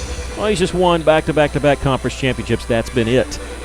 And he has designed this. Maybe we'll get a chance to talk to him about that. He's designed this to be a very tough non-conference season, and it has been. Going up to Republic, Missouri, playing in the Rogers Classic, playing in Conway tournament this last week, or Classic. Beat Conway on Friday of last week. And we'll have the jump ball now, and Parkview wins the toss. Parkview in blue with red and white trim. It says The View across the front of their jerseys. Cyclones in their home white with red and black trim. There's a drive there by Addison Shelton. Missed the shot, gets his own rebound, brings it down, it goes up strong, and he's tied up. Jump ball belongs to Russellville. This team shoots fantastic from the floor. Plus they like to run and gun, a press, and they're going to have 3 guys defending with Russell's 3 guys in the backcourt. Ball inbounds to Grayson Sims, and he's going to bring up the floor one-on-one. They do not look to trap, at least not right now. He'll give it up to Donye May. I'm sure they watch film on Donye. They know they're probably going to double team him. Here's a pass that's intended for Sims in the corner, but intercepted by Parkview. Here come the Patriots. Coley will use a screen. Will not go to the basket. Gets it off to Thomas. Minute into this game, we have no score. There's a drive by Coley in the lane. He got too far underneath the basket. Ball hit the bottom of the backboard, and here comes Russellville. Donye May in transition, draws contact, no foul call, missed the shot.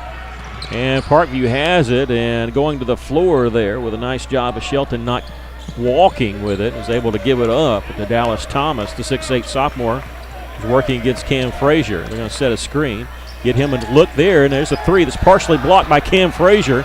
Russell has it on the move. Donye May coming in from the right side. Layup no good as it was pinned against the backboard. That's a block shot there. Ball knocked away by Frazier, out of bounds. Last touch by who?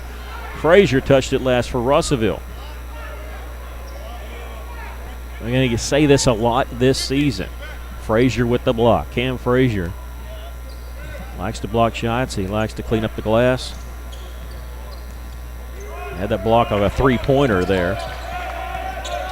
Parkview with it. We have no score. Flashes no steal May. That's going to leave Thomas open in the corner. He's going to drive instead of shooting the 3. Eventually get out to Coley, and back now in the corner by Miller.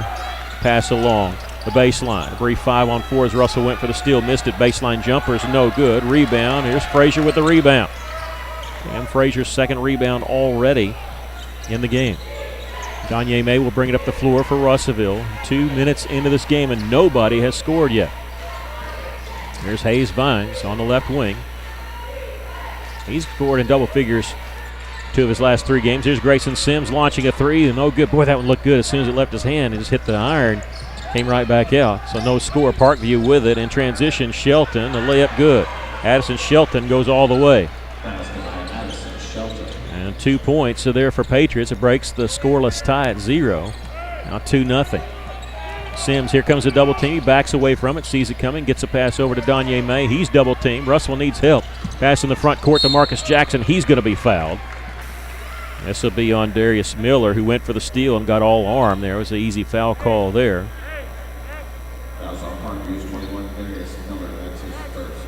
And Hayes Vines will inbound it for Russellville here at half court.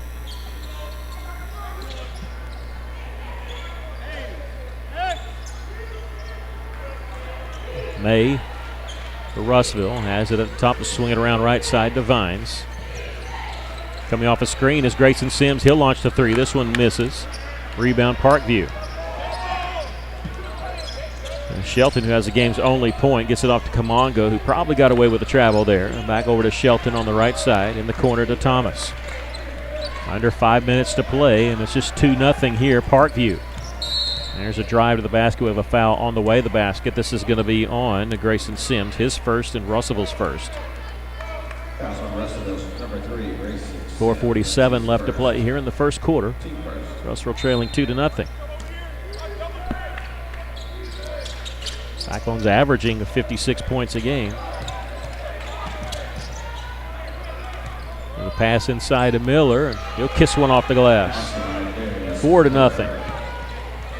Well, the girls' game started like this. We trailed 8-0 at the beginning. Lady Cyclones end up winning, though, taking the lead for the first time with 3 seconds left. Grayson Sims in the corner, open, 3-pointer. This one rattles in.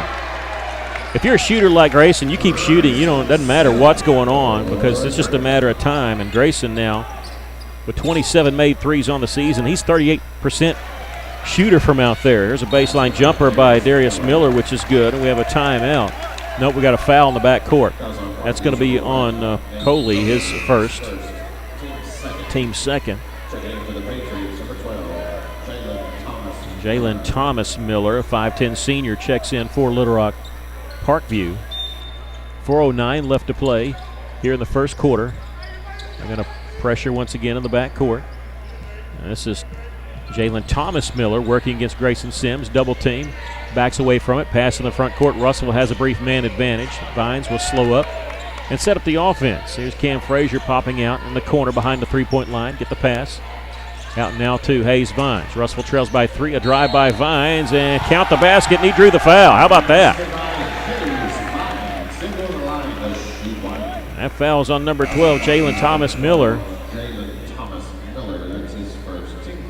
Third team foul on Little Rock Parkview.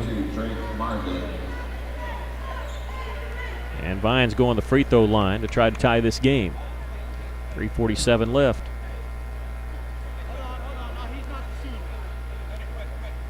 And hang on a second. Hayes Vines actually got cut. He's bleeding from underneath his left eye. And it looks worse than it is because he's wiped the blood away and it just strewn across his face. Achilles Patterson was coming in anyway, but Coach Pennington just said, hey, he's not my shooter. And so they're going to put in Xavier Fox Diaz because you have to have somebody shoot because of blood on the face, blood on the uniform, I'm sure. So Fox Diaz, that's a tough situation coming in and shooting. That one rims out. Fox Diaz, pretty good free throw shooter, but that's tough coming in cold like that. So Russell trails by a point as Vines getting tended to. They're stopping the bleeding over here, and a double dribble going to be called against Parkview. I'm checking over Hayes Vines, and he just got cut on this drive the basket. Kind of funny when the opposing coach was saying there wasn't any contact, and turns out the guy's bleeding. Kind of blows a hole in your argument there. Russell trailing 6-5, but now has the basketball. After the double dribble by Parkview. No-look pass underneath from Danye May to Cam Frazier, and he's going to be fouled going up. Great pass from Danye May. That pass had to be close to 25, 30 feet. And this is going to be on Darius Miller, his second. The fourth team foul. Cameron Frazier going to shoot 2 here. Free throw is good. We're all tied. Parkview plays that way. They're going to probably foul more. They're a lot more aggressive than most of the teams they play. Right now, the 4 fouls called on them, 1 on Russell. Second free throw, no good. Parkview with the rebound. We're all tied at 6 here. There's Miller, Thomas Miller. Inside there with a nice little shot there by Addison Shelton. Patriots go back up by 2. Danye May gets it over to Grayson Sims, back to May as they're now in the front court. Nice little move to get his man off the side. Spin move, he lost it. In the corner here, Fox Diaz fakes the 3 on his drive. Double team, shoots it over the double team, misses the shot. There's Tank Patterson, he's going to be fouled going up. Achilles Patterson, better known as Tank, gets fouled. He's going to the free throw line. That's number 3 on Darius Miller. So look, they have a Dallas Thomas, a Darius Miller, and a Jalen Thomas Miller. That's why I'm trying to say the 3 names there. And Darius Miller, who's got 4 points, has committed his 3rd personal foul, and he's going to have to check out. First free throw was no good by Patterson. Marcus Thompson replaces Cam Frazier.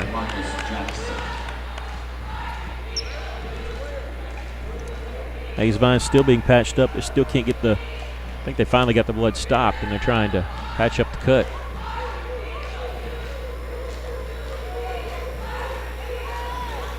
I think a free throw is good. Patterson hits 1 of 2. Russellville within 1. Quickly down the floor, Parkview. This is Cameron Wallace. Check that. Nigel Armstrong there. Gets it up top to Nathaniel Coley. 2:35 left traveling.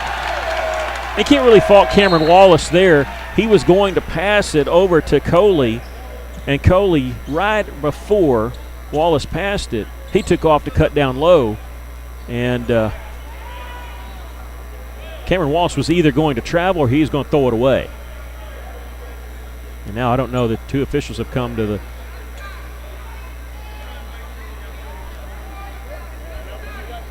they're checking to see. What they're checking to see is make sure they have 3 fouls called on number 21, Darius Miller. I have 3. Yeah, I do. Yeah. And so they're checking with everybody. The scores book has 3. The scoreboard has 3. I have 3. So they're talking to Scotty Thurman, who doesn't really want to hear it over there.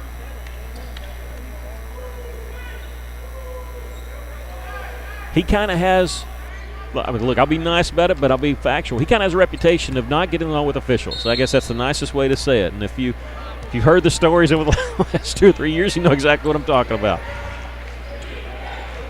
You wouldn't believe one of them, but it's out there. And here's Grayson Sims in the front court, lost it, and now Parkview with the had the ball. Grayson Sims was trying to get the charge call, and he's whistled for the block. That's number 2 on Grayson Sims.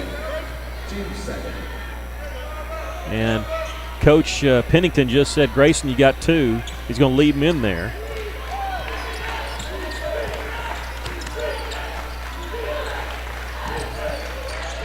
Wallace has it, going baseline, cutting the basket. Nice feed there, and missed the layup. Foul called on Russellville. Call on who? That's on Xavier Fox Diaz, his first. Team third at the line for the Patriots, shooting 2 shots. Break Margaret.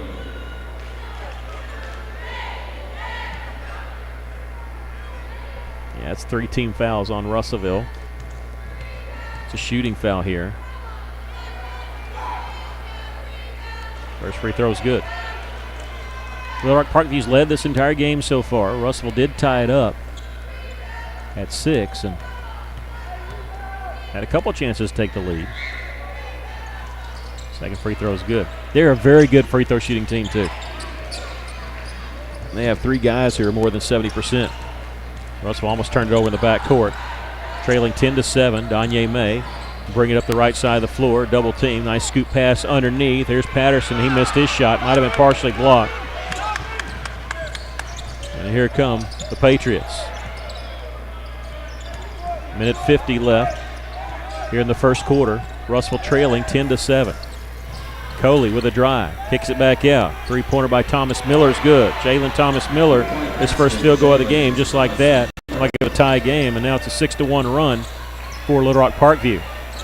Danye May and catches it in the back court, and Coach Pennington wants to take a timeout. I think you could see maybe a 10-second violation coming, so they're going to take a quick 30-second break. We're going to keep it right here. Congratulations to Lady Cyclones. They've won 2 in a row, beating Rogers last week 53-50 in overtime, and then tonight a great comeback victory, 54-52 for Russellville, winning the game, leading with 3 seconds left. Hayes Vines, who's still out of the game because of his face getting cut on a drive the basket, which he made the layup. They just checked him. He's got 2 bandages, and they went over the official with the trainer, says that good enough, and they said you got to clean it up more. So he's still got blood on his face. That was from the cut.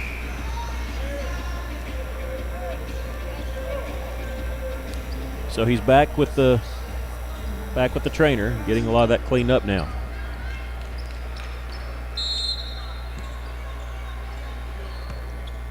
Bounce pass comes to Danye May. They're going to back off. They do not press.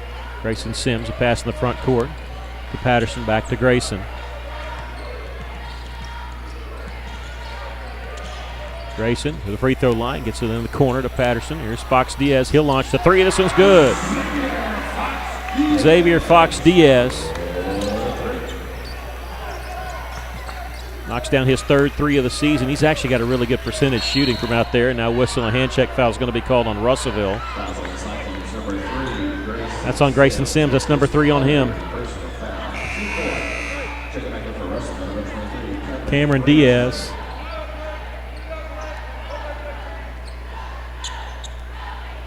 Minute 2 left to play in the first quarter, and Grayson Sims may be sitting a while. 3 fouls. That's a tough call there. Now Grayson's going to come back in the game. There's a floater in the lane. Is good for Parkview. A 5-point lead for the Patriots. 15-10 is our score. 43 seconds left here in the first quarter. Danye May will use the screen. He'll drive to the middle. 10-footer, no good. Tipped up, no good. Rebound, let's see. Travel is going to be called against Little Rock Parkview. Thought they were going to call a travel or a jump ball. Coach Thurman wants a push. There's one of the 3 officials I think he has some leeway with. The other 2 I think have already heard enough. Russellville, Grayson Sims going to be in the game. Got to be careful with 3 fouls. He's going to come off the screen, shoot the 3. It's good. Grayson Sims knocks down the 3. Russell may just have to play 5-on-4 on defense because you can't let Grayson pick up a 4th foul. Russell's within 2 after that, though. Dribbling around a double team, stopping at the left elbow, pass out to Thomas. There's an 18-footer, clanks off the iron. With the 6 seconds left, Danye May has it. 4 seconds, 3 seconds, dribbles to the top of the key, launch a 3. This one's short. And then Marcus Jackson gets the rebound, doesn't have enough time to pull the trigger on it. We've come to the end of the first quarter with our score, Little Rock Parkview 15, Russellville 13. We'll take a break. You're listening to Cyclone Basketball on 102.3.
Cyclones trailing by 2 as we get ready to start the second quarter. Parkview will have the basketball to start this quarter, leading Russellville 15-13. The first quarter, Russellville led by Grayson Sims with 6 points, 2 threes. And now whistle a charge taken by Grayson Sims. Good grief. I mean, the kid's in there. He's got 3 fouls, and they say he's got to be careful, and he does, but he took a charge there. They were trying to draw contact to have Grayson pick up his 4th. Grayson's so smart, stood his ground there, and he's got to be in there. That's what they feel like. Hit that 3 with 3 fouls. Here's a nice drive to the basket. Danye May picks up his first points of the game. We're all tied at 15. Parkview quickly down the floor. Thomas, shot and foul call on Russellville. This will be on Hayes Vines, who's finally back in the game. He, in the first quarter, drove to the basket, got fouled, made the shot. Remember, he got cut on the play, and he's been out ever since. They finally allowed him to come in. Thomas going to shoot 2 here after the foul on Hayes Vines. His first free throw is good. Very excellent shooting, free throw shooting team. And Dallas Thomas, he's 92% on the season. Second one's also good. It's his first 2 points of the game. Danye May gets the inbounds pass. Again, Russell tied it, and again, within 20 seconds, Parkview has taken the lead back again. Russell has not led in this game. Here's Danye May. Double clutch in the lane. Kisses one off the glass and in. Boy, I just don't know if anybody can guard that guy one-on-one. Danye May is unbelievable. Faking the 3 is Thomas. Dishes in the corner here. A baseline jumper short, tipped, and Danye May has it. Looking to run behind the back dribble twice to avoid 2 different guys. Nice feed underneath to a wide open Cam Frazier. Frazier with the layup. But how about that pass? A no-look pass from Danye May from beyond the 3-point line, wide open underneath. Russellville has a 2-point lead, 3-pointer, it's gone. 3-pointer by Dallas Thomas, and just like that, they have the lead back 20-19.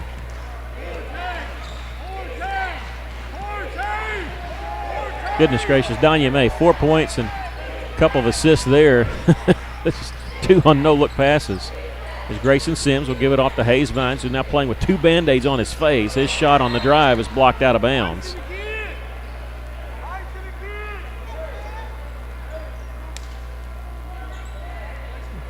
We already knew Vines was tough. We didn't have to have that prove.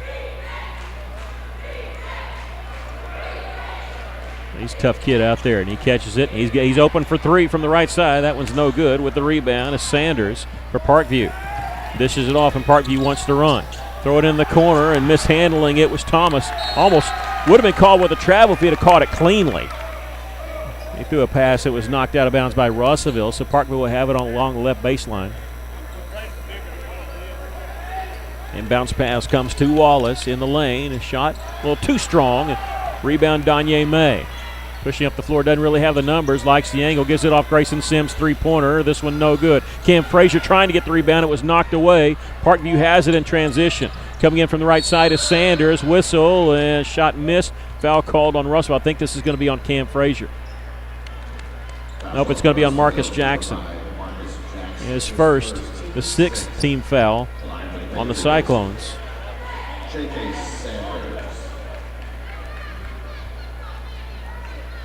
Looks like Danye's getting talked to by an official there.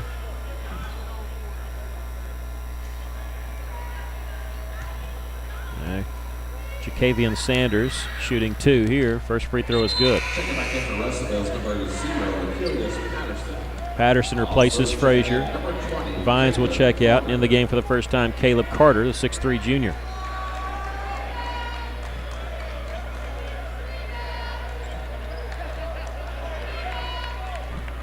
(21-19) our score. The Patriots lead it, still with one more free throw coming from Sanders. That one no good. Danye May gets the rebound. He had stepped in to block out the shooter, and that's how far that missed shot went. Now we have a foul called on Danye May driving the right side. He was well outside the lane. It's going to be on Cameron Wallace. That's his first team, 17th foul, so that's going to put Russellville on the line to shoot the 1-and-1 with 5:41 left in the first half. Danye May going to the free throw line. He's 66% free throw shooter on the season. First free throw, no good. Did not earn the bonus. Rebound, Little Rock Parkview.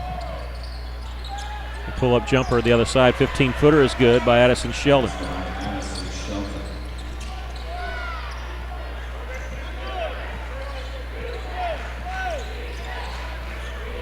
Russell trailing by 4 here, 23-19. Caleb Carter without a dribble in the corner. Finds Patterson outside the lane, kicks it out, they'll rotate it around. Marcus Jackson in the corner. He needs some help picking up his dribble. Gets it out to Danye May. 5:10 left. Danye, drive the basket, shot up. No good. He goes down hard. He's injured. Danye May is down. He's injured, and Shelton lost his footing. He'll take it baseline. The shot up, rolls in, and now we can stop play and check on Danye May.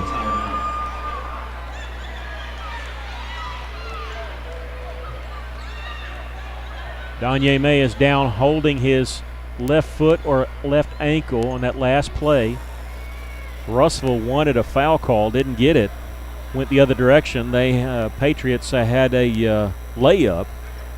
They lead at 25-19. As immediately after the layup, we had a stoppage of play, and they're checking on his left ankle, looks like. We're going to take a quick 30-second break as they're tending to Danye May out on the floor. Russellville trailing 25-19. Back in 30 seconds, this is the Cyclones on River Country KCJC.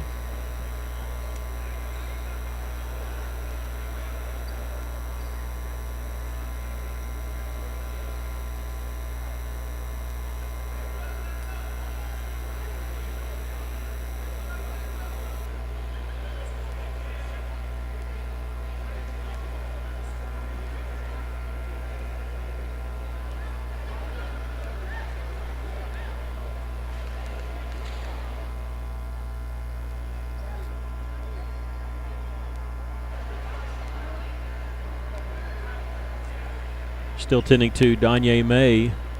There's an injured player down there for Russellville. Cyclones trailing 25-19 here to Little Rock Parkview. Russell's led one brief time in the game. Otherwise, it's been all Little Rock Parkview. Coming up at halftime, of course, we'll have the stats for you, but also we'll talk about the Hoops for Hunger tournament coming up next week in the first round games for Russellville. The Cyclones have 3 teams. That's right. They have 3 teams in that tournament, 2 boys teams and 1 girl team. We'll talk about that. That's coming up at the half. Danye May is up, but not putting any pressure on that left side. kind of rubbing his hand down below his knee, his shin. I think it's an ankle, and he's getting helped off. And boy, Russell's had some issues. They have Hayes Vines, who had to go out with a cut on his face and missed majority of the part of the first quarter. And now Donye May going out. Remember, Donye May actually went out in the Republic Missouri tournament on a drive inside, which he was knocked down. There was no call, and he actually cut his face and needed 8 stitches on the play. That there was no foul called back in the Republic Missouri, and was back playing the next day with the stitches.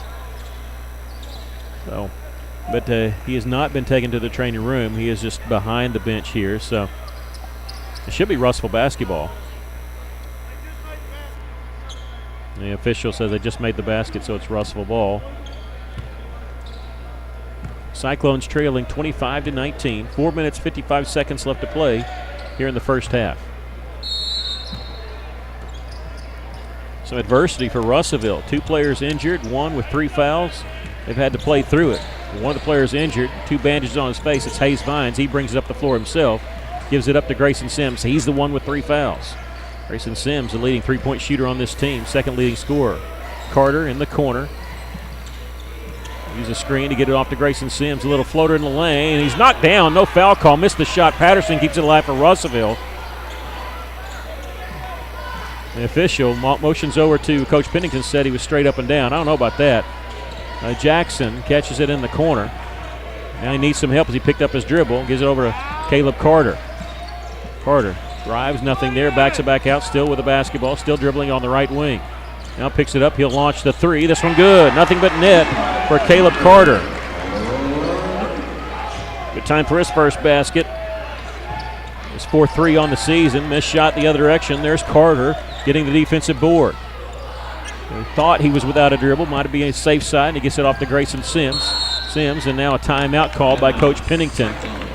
Sims was about to be trapped at half court, and he uses his second timeout. You get 5 in a game, and you can take them at any point in time, and it's going to be a full timeout, so we'll take a 30-second break. Russellville trailing here 25-22 with the basketball. You're listening to Cyclone Basketball on 102.3.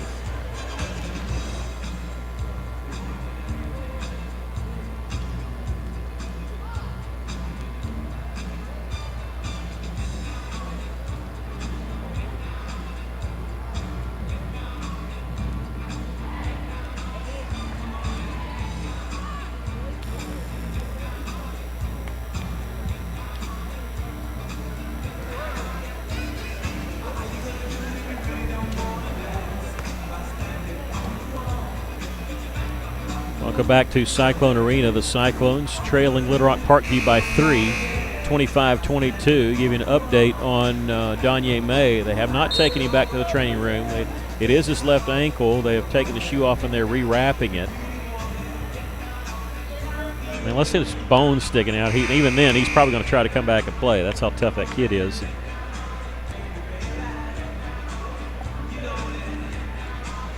But I'm sure they're going to test it and make sure everything's going to go. It's just for a non-conference game, they don't want to be safe. But I'm sure he's going to try to go back in at some point. 3:50 left as Russell inbounds in the backcourt. Grayson Sims has had to play a while with 3 fouls. Gets it over to Hayes Vines. He'll drive right side, double team, gets in the corner. Faking the 3 is Caleb Carter. Back to Grayson. He'll swing it around left side. 3:35 left to play in the first half. Russell trails by 3. Grayson Sims has it knocked away on his drive, and Vines had it. It was knocked out of bounds. I think Shelton is the one that knocked it out over on that far side. Cameron Wallace is back in the game before Parkview.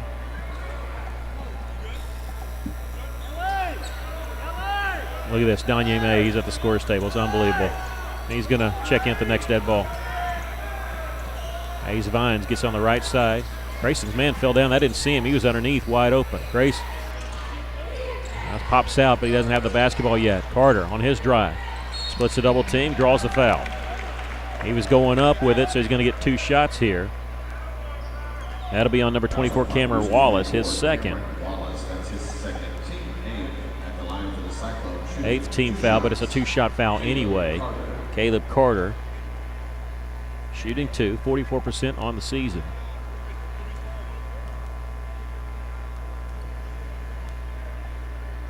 First free throw is good.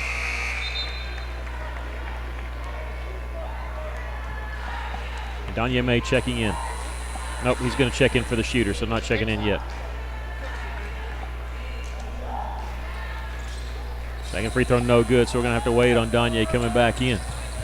Parkview with the rebound. They have the basketball up by 2, 25-23. 3:05 left to play here in the first half. Left side is Jacavian Sanders. They get it up to the top. This is Coley. Coley working against Patterson. On the right side now. Crossover dribble trying to shake Hayes Vines. Good defense, but a better shot by Jacavian Sanders. Nothing you could do about that if you're Hayes Vines. He did as best he could there. Grayson Sims in the backcourt. Russell trailing by 4. Sims crosses the timeline. Gets it over to Tank Patterson. He's near the half-court line. He's going to start his drive. Whistle, foul called on Russellville. And that's going to be on Achilles Patterson. 17 foul, but you don't shoot free throws on a 1-and-1 on the charge call. Cam Frazier will check in, replacing Tank Patterson. Danye May also in the game, replacing Caleb Carter.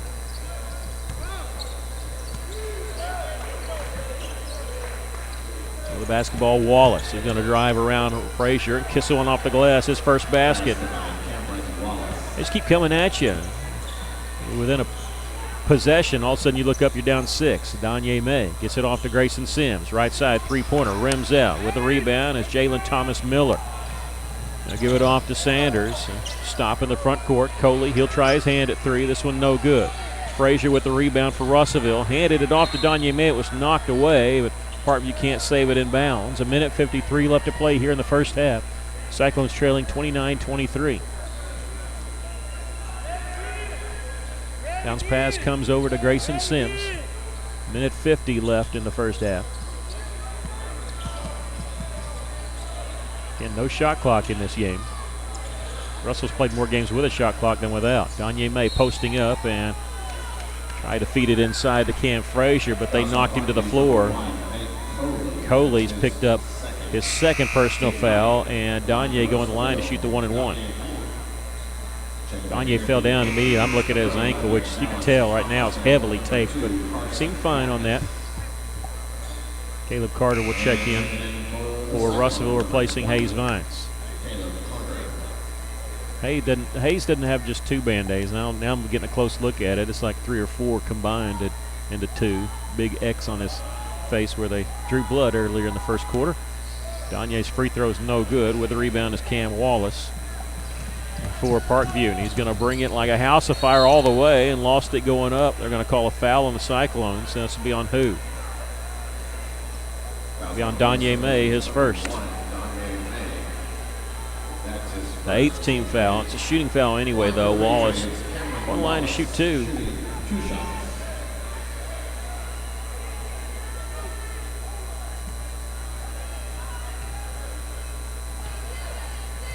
So many guys that shoot well from the line on this team. The first one's good. Vines checks back in, replacing Marcus Jackson. Parkview with a counter substitution. Jalen Thomas Miller, number 12, comes in. 1:32 left to play here in the first half. Cyclones trail by 7. Second free throw is good.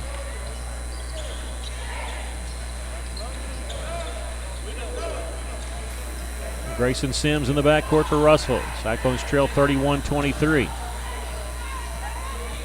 Sims gives it up to Danye. He's way out on the floor. Start his drive, stop and go. Tried to dish it off the side. It was tipped away. Coming away with his Wallace. Down the lane, missed the layup, and a foul called on Russellville. Hayes Vines trying to prevent the easy 2. And this will be on Hayes, his second. 9th team foul. Cyclones aren't as deep as Parkview. These fouls could end up hurting them, especially combine that with having some guys that are injured and not playing at 100% because of that. Wallace hits the first of 2 free throws. He's got 5 points in the game, and Parkview now could go up double digits their largest lead if they hit the free throw here. That one's in and out. Good. We jinxed him a little bit. Cam Frazier with the rebound for Russellville. Sims in the front court for the Cyclones. Working against Backus.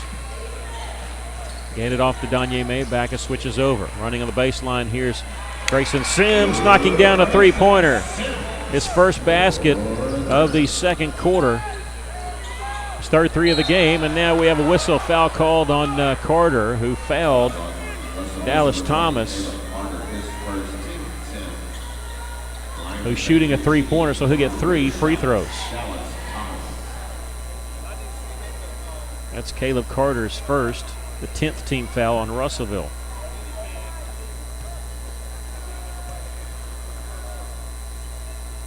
First free throw is no good by Dallas Thomas. And this probably, Russell's played more games with a shot clock than without. There's going to be a statewide rule next year that all games must have a 35-second shot clock. They've given notice to schools for about 2 years so they can prepare for it. As soon as Russell opened the arena, they had that. So that third free throw is missed, so Dallas Thomas hits 1 of 3. Russellville has it with 41 seconds in the front court is Danye May.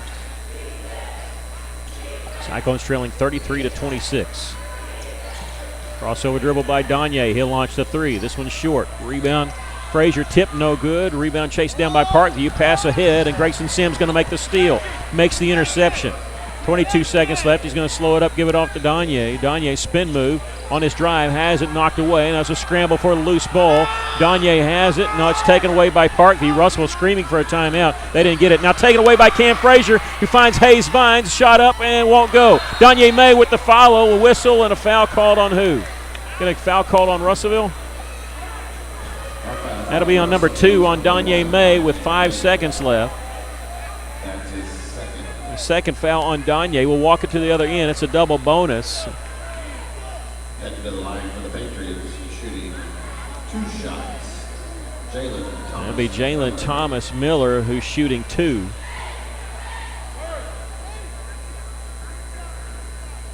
.3 seconds left. The official that called it is getting an earful from Coach Pennington. I agree. It was a loose ball. I don't think anybody gained an advantage there. First free throw is good. Well, that's a tough call. That's number 2 on Danye. Russell's had a few of that. I mean, Grayson Sims has played the majority of the first half with 3 fouls. And 2 fouls on Danye, 2 on Vines. Second free throw is no good. Frazier with the rebound, gives it off to Vines. Here's Grayson Sims splitting a double team. He'll launch a three-pointer on the buzzer. No good. We've come to the end of the first half with our score, Parkview 34 and Russellville 26. We're going to take a break. Coming up at halftime, we'll give you an update on the Hoops for Hunger tournament, and also we'll talk about the stats, of course, of this first half. Russellville trails by 8 here at halftime from Cyclone Arena. You're listening to Cyclone Basketball on 102.3.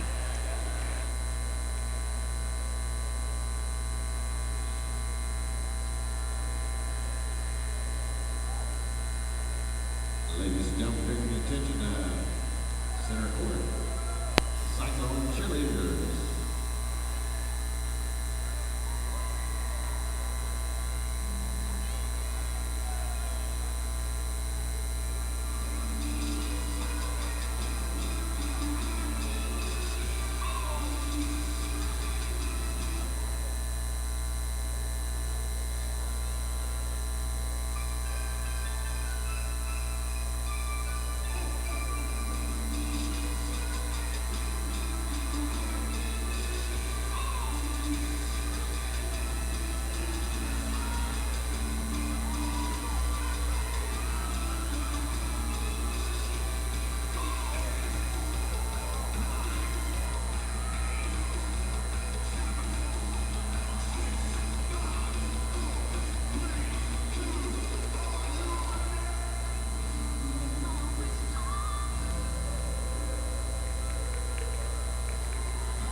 Welcome back, Cyclone Arena.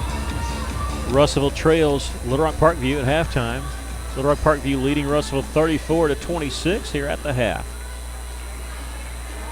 Hoops for Hunger coming up next week. It's a big 8-team girls tournament, 8-team boys tournament coming up here at Cyclone Arena beginning December 28th. Goes 28th, 29th, and the 30th. So it'll be a Tuesday, Wednesday, Thursday. And 8 games a day, except for the last day, it'll be 6 games each because there's no 7th place game. We'll try to give it to you in order. We gave it to you as far as brackets goes. We'll give it to you in order. Looking at the girls' side, we have a 10 o'clock game girls. Van Buren against Charleston. The 1 o'clock girls game will be Pottsville against Atkins. The 4 o'clock girls game, Bergman at Dardanelle. And then Lady Cyclones taking on Maumelle at 7 o'clock. Now, Lady Cyclones, win or lose, will play the winner or loser of Pottsville and Atkins. Bergman, Dardanelle, Van Buren, Charleston, those are on the other side of the bracket together. On the boys' side, the first boys' game of the day will be 11:30. It'll be Atkins against Russell's JV. That's right, Russellville JV, because Maumelle pulled out of the tournament late. Russellville could not find a replacement, so they've had their JV entered in it, and they will take on Atkins at 11:30. The 2:30 boys' game will be Pottsville Apaches against Baptist Prep. At 5:30, it'll be Van Buren against Dardanelle. And the last game of day 1 on Tuesday night, the other side of the bracket, Van Buren, Dardanelle winner-loser will play the winner-loser of Russellville JV against Atkins. The championship game of the boys will be on Thursday at 7 o'clock. Girls championship game at 5:30 before that. But it'll alternate. The girls, boys, all the way. So you have 8 games on Tuesday, 8 games Wednesday, 6 games on Thursday. So after Christmas, if you're looking for your basketball field, you can get it right here at Cyclone Arena. I want to say congratulations to the Lady Cyclones. They came back in a big way, down by double digits. Never led in the game tonight against Little Rock Parkview until there was 3 seconds left. Brenna Burke, let me just take you through this, what happened. Brenna Burke had the basketball. Russellville called timeout with 22 seconds left as she knocked down the 3 that would have given the Lady Cyclones a 2-point lead. Russellville was down by 1 at the time. After the timeout, they came out. Brenna Burke driving to the basket with 3 seconds left, hit a reverse layup and was fouled.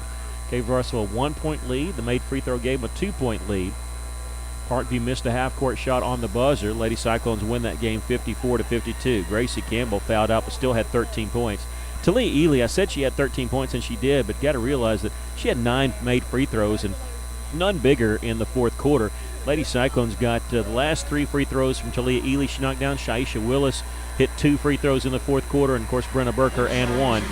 That was a huge play, and Shaisha just won a PS5. How about that? She had 10 points in the game. She was the third Lady Cyclone to double figures. I think she's more excited about the PS5 as the victory over Parkview. But to congratulate the Lady Cyclones, all seriousness, they moved to 4-5 on the season with a 54-52 victory against Little Rock Parkview. We're going to take another break. We'll come back. We'll have the stats of the first half. Cyclones here trail at the half 34-26. Take a 2-minute break. You're listening to Cyclone Basketball on 102.3.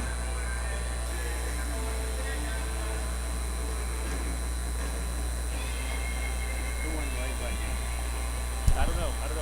He might know. Coach.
Welcome back. The Cyclones trail here at the half by 8, 34-26. Before we take you through the stats of the first half, let's talk about what happened with the Russellville. Of course, Hayes Vines on a drive to the basket, made the shot, got fouled, got cut on the left side of his face. A lot of blood. Ended up having to come out and missed probably 8 to 9 minutes of basketball action. And probably not 8 to 9 minutes, I was right, about 6 minutes or so, because I think he was in there near the start of the second quarter. Danye May was injured. He had to have his left ankle retaped. I'm coming out to see if he's made it back out with the team. He has. Through all that, Russell still, and Grayson Sims with 3 fouls in the first quarter. Russell had to play through all that.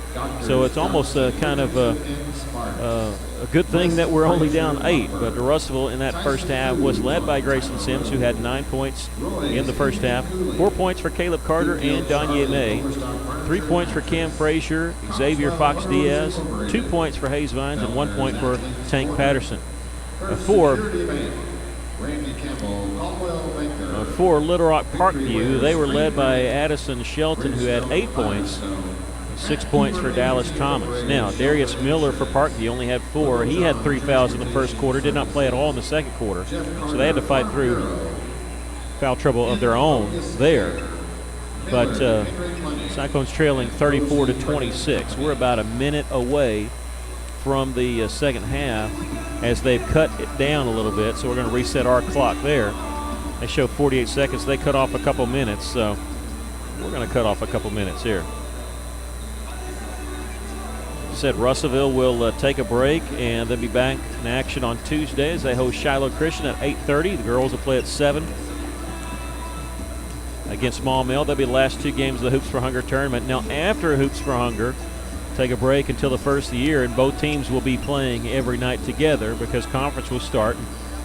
Cyclones, Lady Cyclones open at home on January the 7th against Greenwood. Our conference: Greenwood, Greenbrier, Alma, Mountain Home, Silent Springs, Bologna, and Van Buren. Russell will start the second half with the basketball.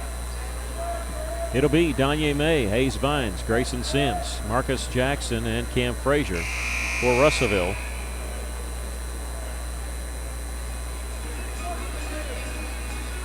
All right, we're set up here for second half action. Parkview comes out, looks like with their original starting lineup: 2, Coley, Shelton, Kamanga, Thomas, and Darius Miller. Grayson Sims with it for Russellville. He's trapped in the front court. Almost got an over and back call, but they could have called a foul on that because it looked like he was nudged a little bit, so they let both of it go. Grayson Sims catches the pass in the corner. 3-pointer, no good, but rebound comes right back to him. He'll drive. His cross-court pass is intercepted by Parkview. There's a 2-on-1. Left-handed layup, no good. Whistle foul called against the Cyclones. And who's this going to be on? Is this going to be on Hayes? If so, it's his third. Danye May, it's his third. Danye May, that's his third. Russell in a heap of foul trouble. Grayson Sims and Danye May each with 3. Vines with 2. First free throw, no good. Addison Shelton's first trip to the free throw line. He has 8 points. He was their leading scorer in that first half. Second free throw is good. Boy, he's got a flat free throw shot. Got that one to go. It's a 9-point lead for Little Rock Parkview. Sims in the backcourt. Sit over to Danye May. Thank you. Danye May on the right side. Already talking to our athletic director, Johnny Johnson there. There's a floater in the lane. Nice little drive there by Danye. He's got 6 points. And him being injured and being blanketed on top of that has cut down his scoring here. They're going to feed it inside to Kamanga, who puts it up and in his first points of the game. Goes back to a 9-point lead for the Patriots.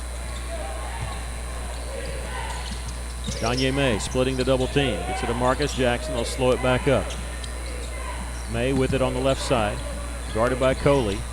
And give him the baseline. He won't take it. Give it over the top and swing it around right side to Vines. In the corner now. Cam Frazier is 18 feet away.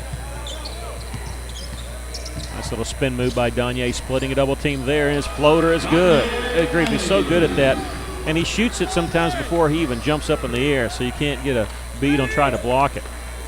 There's a three-pointer. This one missed by Parkview. It's tipped out and it goes straight to Wallace. He lost it going up. A foul called on Russellville, and he lost that one going up. We had a better angle on that one. That's going to be called on Cam Frazier. That's a bad call, folks. He absolutely just lost the control of the basketball going up. The official behind the play called the foul. We had the better angle of it, so no offense to the official. He just lost control of it. First free throw is good by Cam Wallace.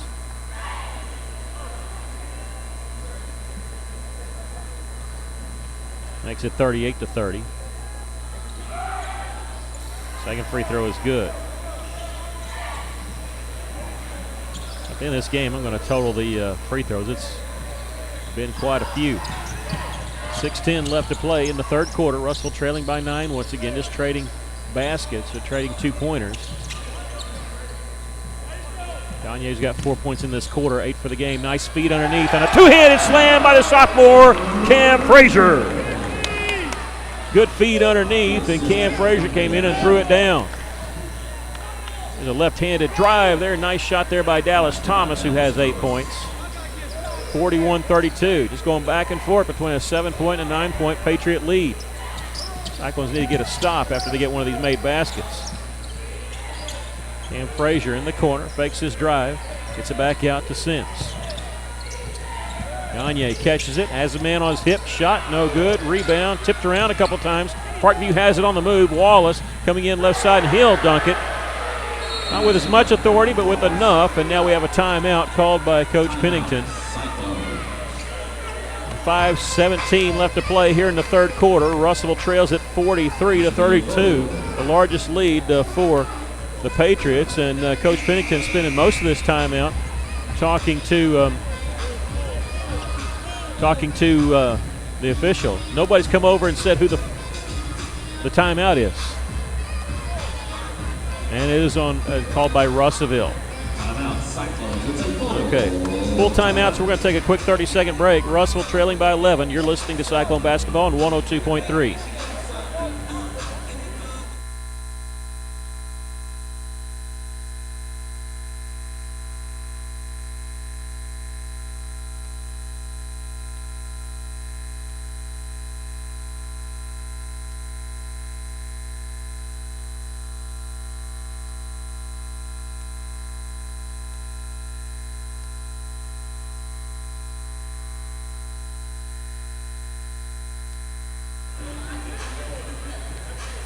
Russellville using a timeout there. They have 2 more left and a lot of basketball to be played. 5:17 left to play here in the third quarter from Cyclone Arena. Russellville trailing Little Rock Parkview 43-32. Parkview coming in as advertised, undefeated on the season.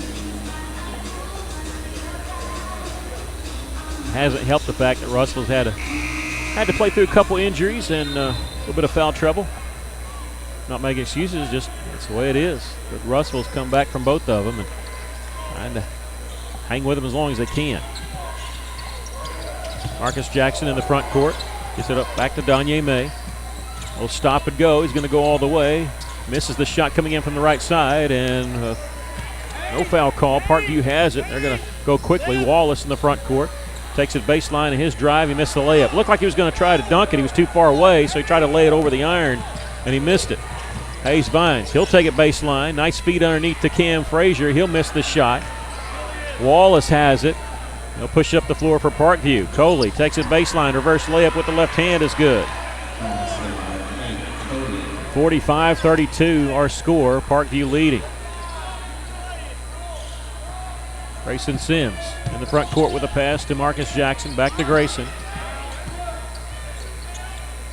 In the corner to Vines. 4:18 left to play third quarter. Cyclones trailing by 13, their largest deficit. Sims trying to do something about it. He does. Three-pointer for Grayson Sims. He's got 4 in this game and 30 on the season. At the top is Kamonga. He'll step inside the three-point line and knock down the 15-footer. His second basket of this quarter. Did not score in the first half. 47-35 Cyclones trailing by 12. Under 4 minutes to go here in the third quarter. Here's Hayes Vines. Nice pump fake. Lost it going up. Got it back. Missed the shot. Rebound. Parkview. Dallas Thomas. bring in the front court. A pass ahead there to Shelton. Bounce pass underneath is intercepted by Cam Frazier for Russellville. Here come the Cyclones, 3.5 to go here in the third. Danye May start his drive, nothing there, backs it back out.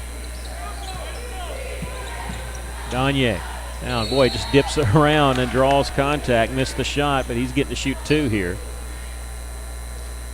And that foul on number 10, Jeffrey Kamanga, his first, and the first foul called on Little Rock Parkview. That may be the longest stretch they played without committing a foul there, or almost, 4.5 minutes, 4:37. Free throw is good by Danye.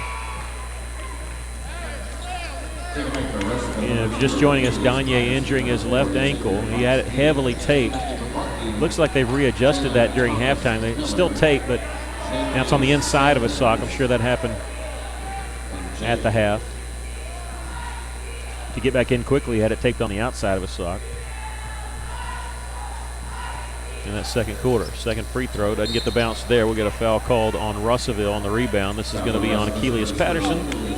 His second, third team foul. Checking in that break there was also Parkview's number 21. 3:23 left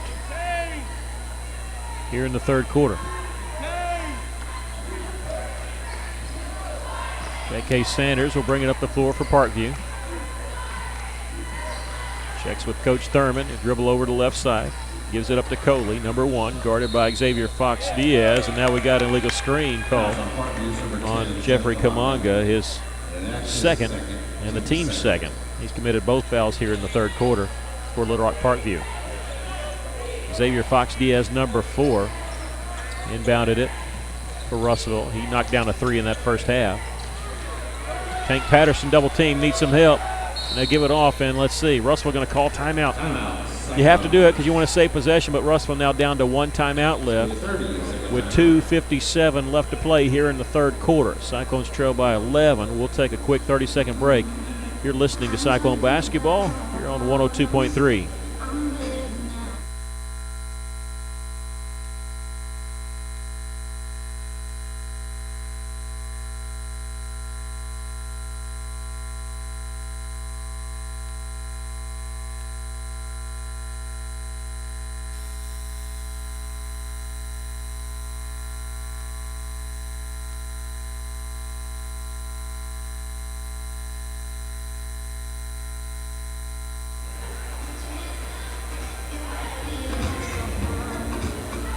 .57 left to play here in the third. Russellville down to 1 timeout.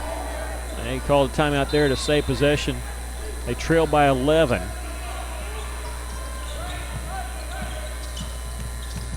Here's Danye with the drive, faking the 3 is Grayson Sims, and knocked to the floor, no call. It goes out of bounds, and Coach Pinkins saying it went off Little Rock Parkview, but I don't think he's going to win the appeal there.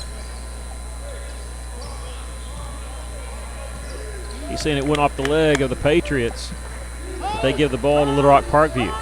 Parkview's led by as many as 13. They lead by 11 here. Wallace in the corner, 3-pointer. This one's no good. Rebound, Russell battling for it. Diaz saves it and bounds. Nice job straight to Danye May. Danye dribbling in transition, in traffic, and the layup is count the basket because offensive goaltending here. They tried to pin it against the glass. They did that in the first half. Couldn't do it there legally here with the layup. That's 11 points for Danye, and Russell's cut it to single digits here. 2:22 left here in the third quarter. Russell trails 47-38. In the corner, Wallace trying to go around Frazier. His shot no good. Traveling is the call. And he stopped there and he took 3 steps trying to pivot. Russellville in the back court here. Grayson Sims has it for the Cyclones in the front court. Fox Diaz, little give and go there with Cam Frazier. Great pass from Fox Diaz, and Cam gets the layup. Cam having a good game. He's got 7 points. Nice pass there by Xavier Fox Diaz. Russellville within 7. Here's a block shot by Cam Frazier, and they just hit him with a technical foul. They just hit Cam Frazier with a technical foul. He got a block shot, and he was screaming yes because he got the block shot. And they called a technical foul on Cam Frazier. Good grief. You got to let kids have some fun. Come on. I mean, he just blocked a shot of Dallas Thomas. Jalen Thomas Miller, and he was excited. You got to let the kids get excited there. Come on.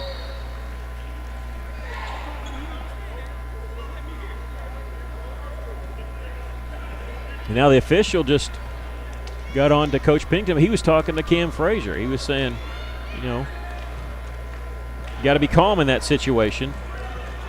And the official, he said, I'm not talking to the official. I understand it, but don't let me hear it. I don't get that. But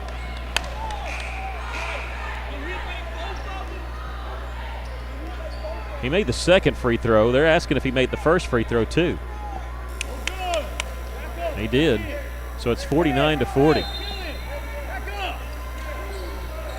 So because of that technical foul, they get 2 shots plus the ball on a blocked shot out of bounds when they should have just gotten the ball there. The floater in lane, no good. Miller, his fall is no good. Cam Frazier ripping away the rebound from Miller.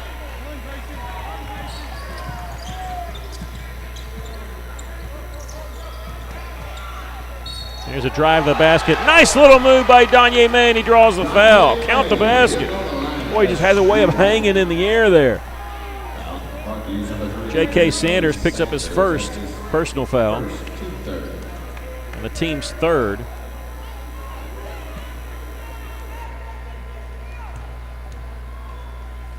$13 points for Danye. Make it 14 as he hits the free throw. Minute 20 left to play in the third. Cyclones within 6. Trailed once by 13. Here's Coley. Almost lost the handle on himself, working against Frazier. Shot blocked by Frazier. Rebound, Fox Diaz has it, spinning away from pressure, gets it ahead to Danye May. A minute left to play here in the third. Danye all the way, kisses off the glass and in, but we got a foul called. They're going to call a charge on Danye May. They call the charge on Danye May, so wipe off the basket. That's number 4 on Danye. And the 15th foul on the Cyclones. Goodness gracious. There's a shot in the lane. J.K. Sanders making quick work there. 51-43.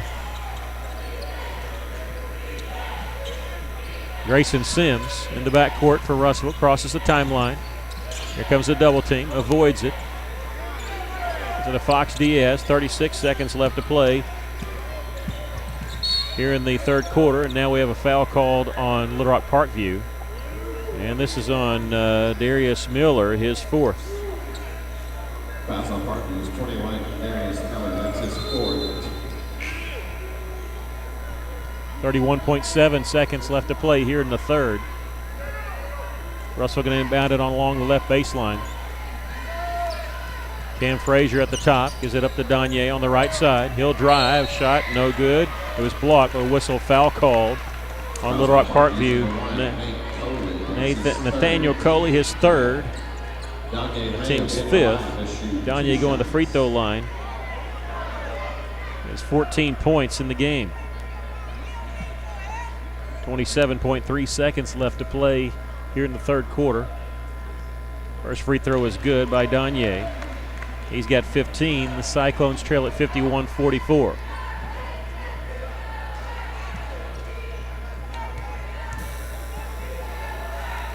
Second free throw, this one's short.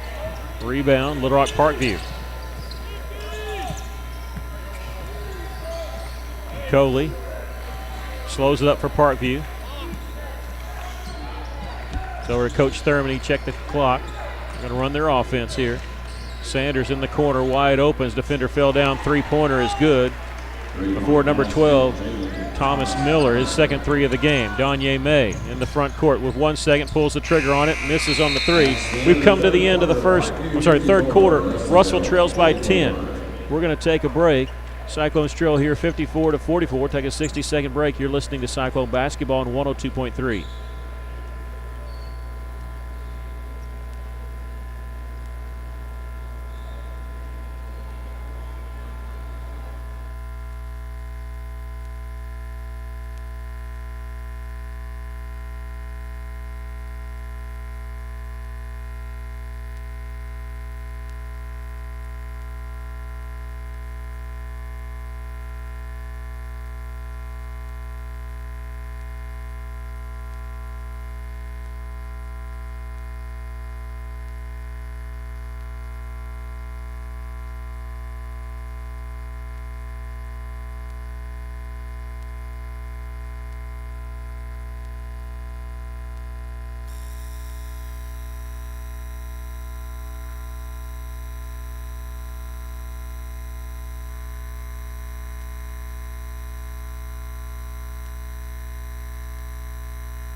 One more quarter to go. The Cyclones trail by 10. Dug themselves a hole. They trailed by 13 in that third quarter. Cut it to 6 at one point, but they're having to weather quite a few things going against them, mainly foul trouble right now. Donye May with 4, Grayson Sims with 3.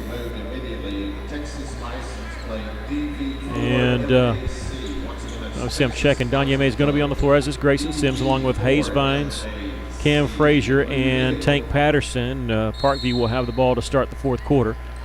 Cyclones trail 54-44.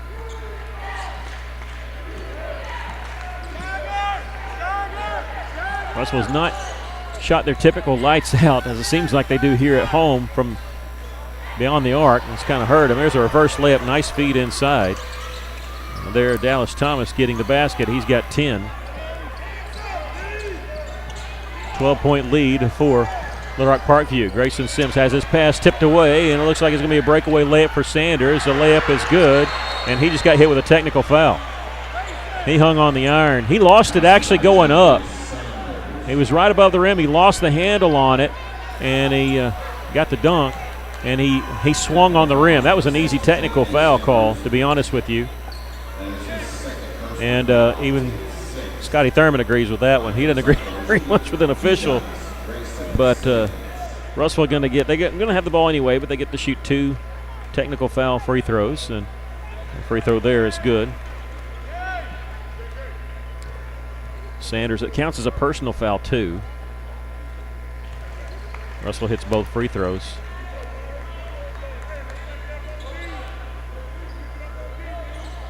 $14 points for Grayson. Russell, so they get the 2 points back, and they get the ball. So inbounds pass comes to the backcourt to Donye May. Hayes Vines faking the 3 now. He'll step to the side now. He'll launch the 3. This one's short. With the rebound is Sanders, and whistle foul, and Donye May just fouled out of the game. Donye May with 7-16 has fouled out of the basketball game, and you knew that one was coming just because of the reach in there. I don't know if it was enough to warrant his 5th foul, but he fouls out with 15 points, and this is going to be a really big uphill battle, which Russell's had that because of foul trouble, because of injuries. But now it becomes even steeper hill to climb. He fouls out with 15 points.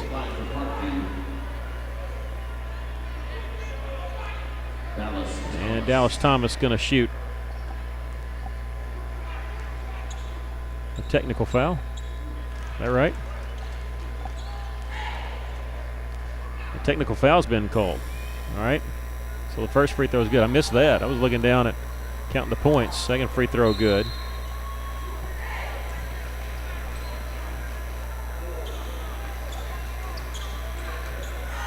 The technical foul was counted the 7th foul. And technical foul was the 7th foul. I say that because Coach Thurman was trying to lobby to try to get a 1-and-1 free throw, but the first foul was 6 fouls, and so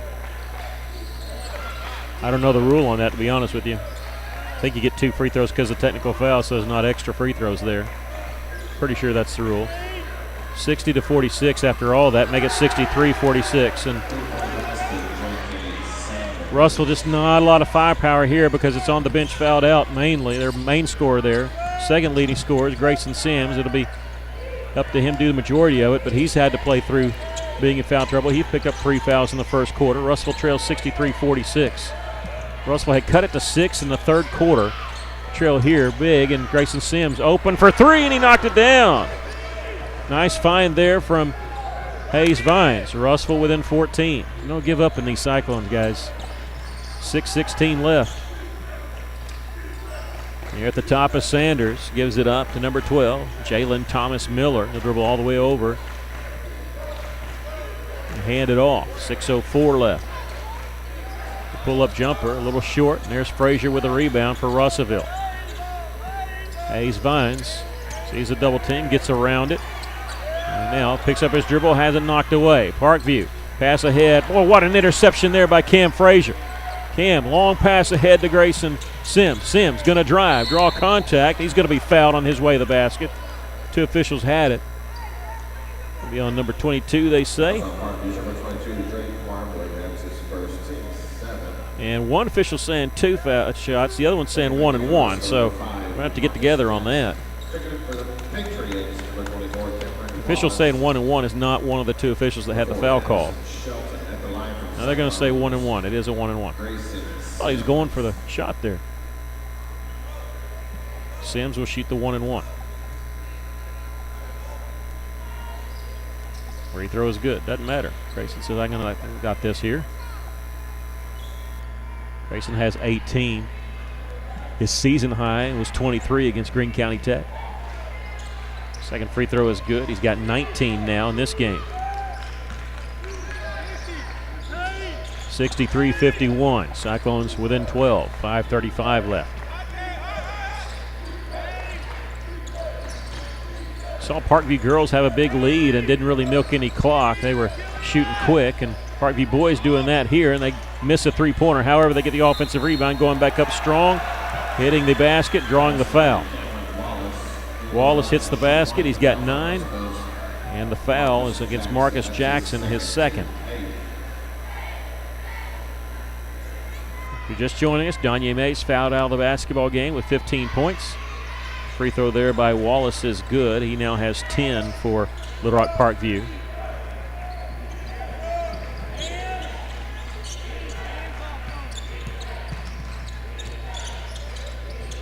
Backdoor cut, just not there. Russell turns the ball over, down 15 with 5:09 left. Parkview leads at 66-51.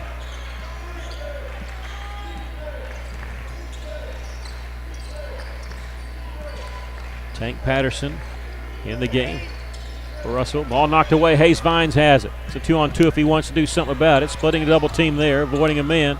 Little stop and go, gives it off to Patterson along the baseline, but he was going away from the basket. Now he'll draw a foul. This will be on J.K. Sanders, his third. 8th team foul, so Tank will go to the line to shoot the 1 and 1. He's 1 of 2 from the free throw line tonight.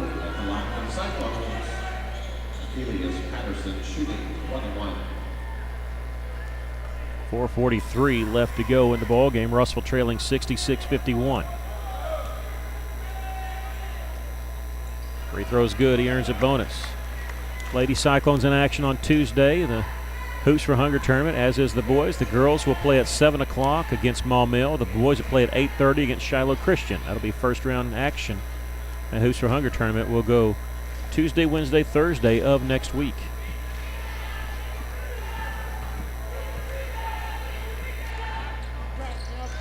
Second free throw is no good. He makes 1 of 2. Parkview with the rebound. Shot blocked from behind, out of bounds by Tank Patterson. Cam Frazier checks back in, replacing Hayes Vines, gives him a break. Hayes' face looks like a boxer. He's got that glistening stuff to stop the bleeding from earlier, and those kind of Band-Aids that a boxer will have. There's a turnover by Little Rock Parkview. They threw it away. Russellville trails 66-52. Xavier Fox Diaz in the game. He'll inbound it to Marcus Jackson. Right back to Xavier. He'll bring it across the timeline. Patterson gives it up. He'll swing it around right side to Grayson Sims. Danye Mays fouled out with 15 points. They can key on Grayson. Grayson going to try to drive around his man. Little fade away from 10 feet. Got the shooter's touch. He's got 21 points, does Grayson.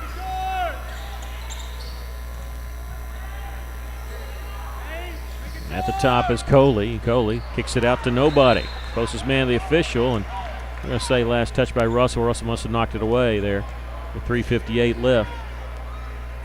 66-54, Russellville trailing by 12. Cyclones led one time in the second quarter. Using a screen, Coley drives inside, didn't even look to shoot, kicks it out to Shelton. 3:45 left. Wallace, spin move, lays it over the iron, it rolls in. 12 points for Cameron Wallace. He's their leading scorer now, tied with Dallas Thomas, each with 12. He's their leading scorer on the season. 68-54, the Patriots lead. Jump stop in the lane. Grayson Sims, he has just tied his season high with that layup. He's got 23. 68-56. 3:08 left to go in the game. Taking the three is Coley. Drive inside. Shot blocked by Patterson, and Frazier comes away with a rebound. Fox Diaz gives it up to Grayson Sims. Russell trails by 12, and now whistle on the foul call. This is coming on Parkview. Nathaniel Coley, his fourth. 9 team fouls. So that's going to put Grayson Sims on the line to shoot the 1-and-1. Hayes Vines will check back in, this time replacing Marcus Jackson. And thought Patterson was coming out. He's just coming over to get a drink of water. Grayson Sims picked up 3 fouls in the first quarter, came out. They needed him back in, came back in. He's played the entire time with 3. Missed the free throw there. He doesn't miss much. He's 4 of 5 from the line tonight. 95% coming into the season. Back the other way. They missed the layup. Backus missed the layup.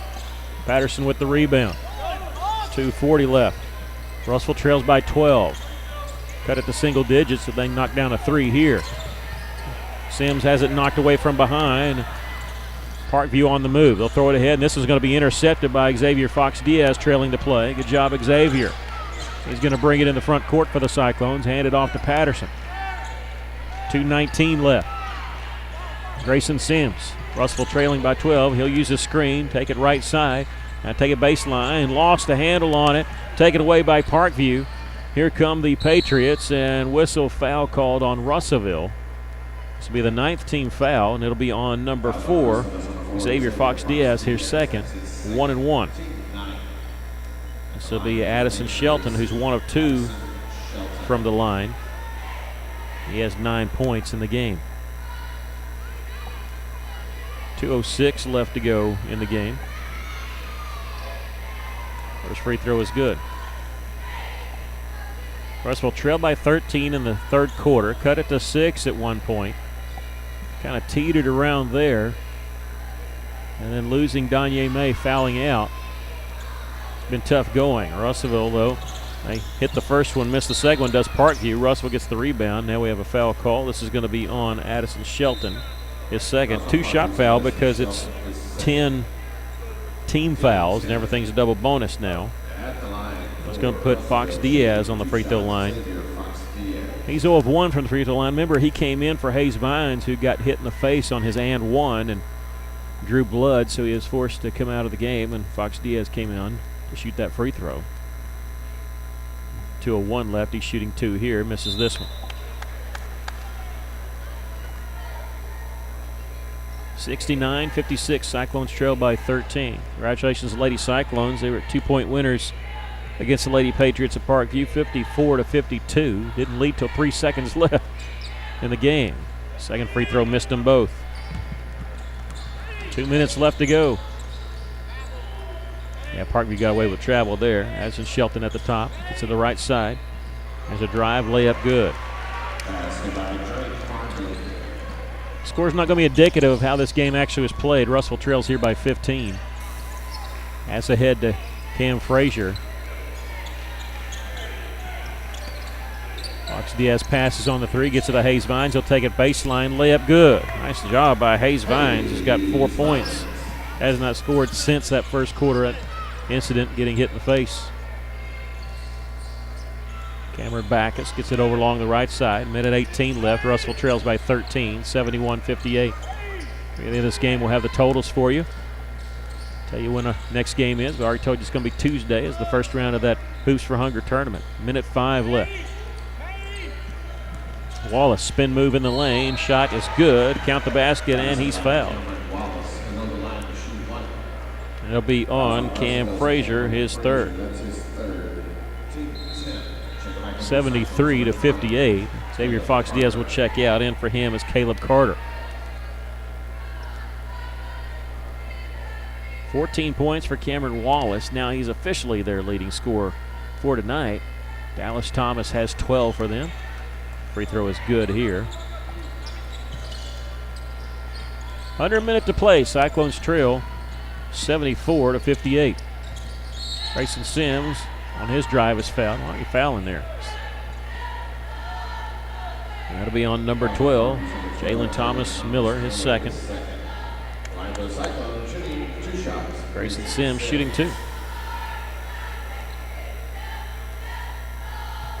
His first one's good. Now this is his season high, 24 points. He had 23 against Greene County Tech in the Classic up in Rogers. Second free throw is good. 25 points for Grayson. Christian Sampson checks in for Little Rock Parkview.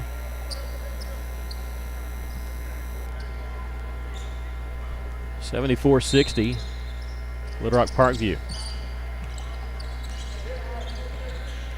Cyclone's going to fall to 4-6 on the season, but their non-conference games have been unbelievably difficult. Here's a three-pointer. It's an air ball. Caught there by Caleb Carter. Grayson Sims in the front court. Double team, gets it to Carter from the corner, three-pointer. This one no good. Carter trying to get his own rebound, tipped it, but is taken away by Parkview. Pass ahead to Backus. Backus underneath. Layup is good there by Jalen Thomas Miller. 76-60. Grayson Sims in the front court. Crossover dribble, splitting a double team, three-pointer. This one no good. Parkview has the rebound. They're going to push up the floor. They're going to try to score. They get it off to Backus. It was tipped away by Shelton with 4.9 seconds left. 76-60. Russellville will get the ball out of bounds. It was last touched by Shelton. 4.9 left. And Grayson Sims throws at the link. Nowhere close. Russellville loses here by a score of 76-60. We're going to keep it right here just for a moment, Stephen, and then we'll send it to you because I'm not sure if we're going to get Coach or not. But we'll go ahead and tell you right now, the Cyclones lose this one by 16. Not indicative of how the game went. Russellville had cut it to 6. It kind of went to pieces when they had some players foul out, or had one player foul out, Danye May, in the game with 15 points. Grayson Sims with 25. Cam Frazier, pretty good game for him, 7 points, got a lot of rebounds, a few blocks too. And Russellville losing it here by a score of 76-60. I'll tell you that the next game for both boys and girls, the girls will play at 7 o'clock on Tuesday against Maumelle. The boys will play at 8:30 on Tuesday against the Shiloh Christian. This will be the last 2 games of the day for the Hoops for Hunger tournament. Let me see. Stephen, let's take a 30-second break and then come back. You're listening to Cyclone Basketball on 102.3.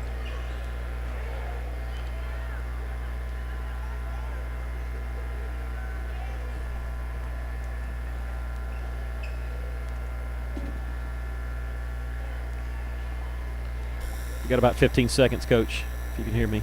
Oh, sorry.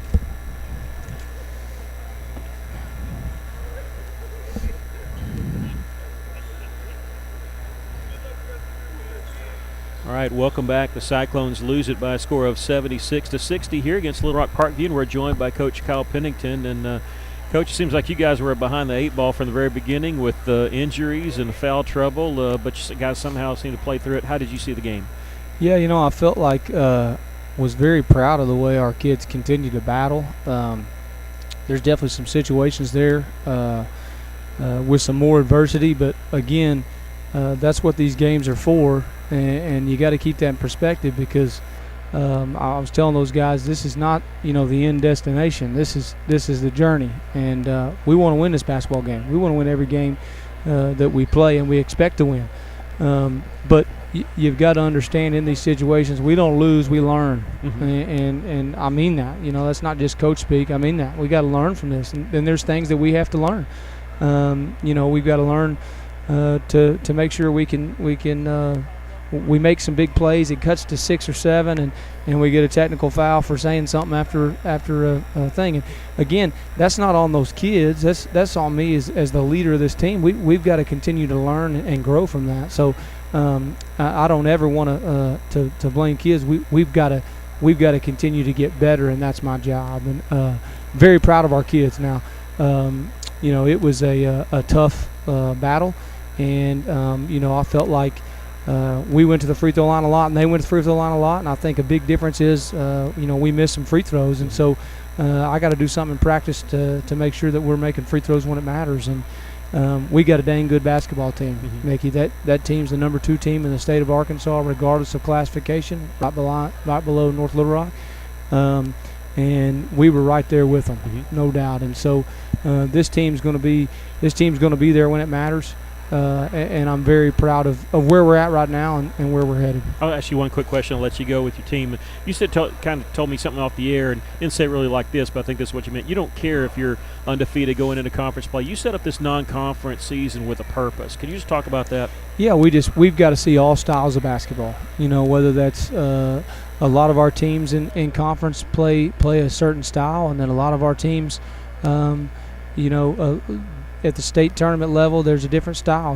There's the Little Rock teams play; they're going to press you and pressure, and so that's what this game's for. And it's going to help us win a game when it matters. All these games are going to help us win games when they matter in conference, and then hopefully in the state tournament.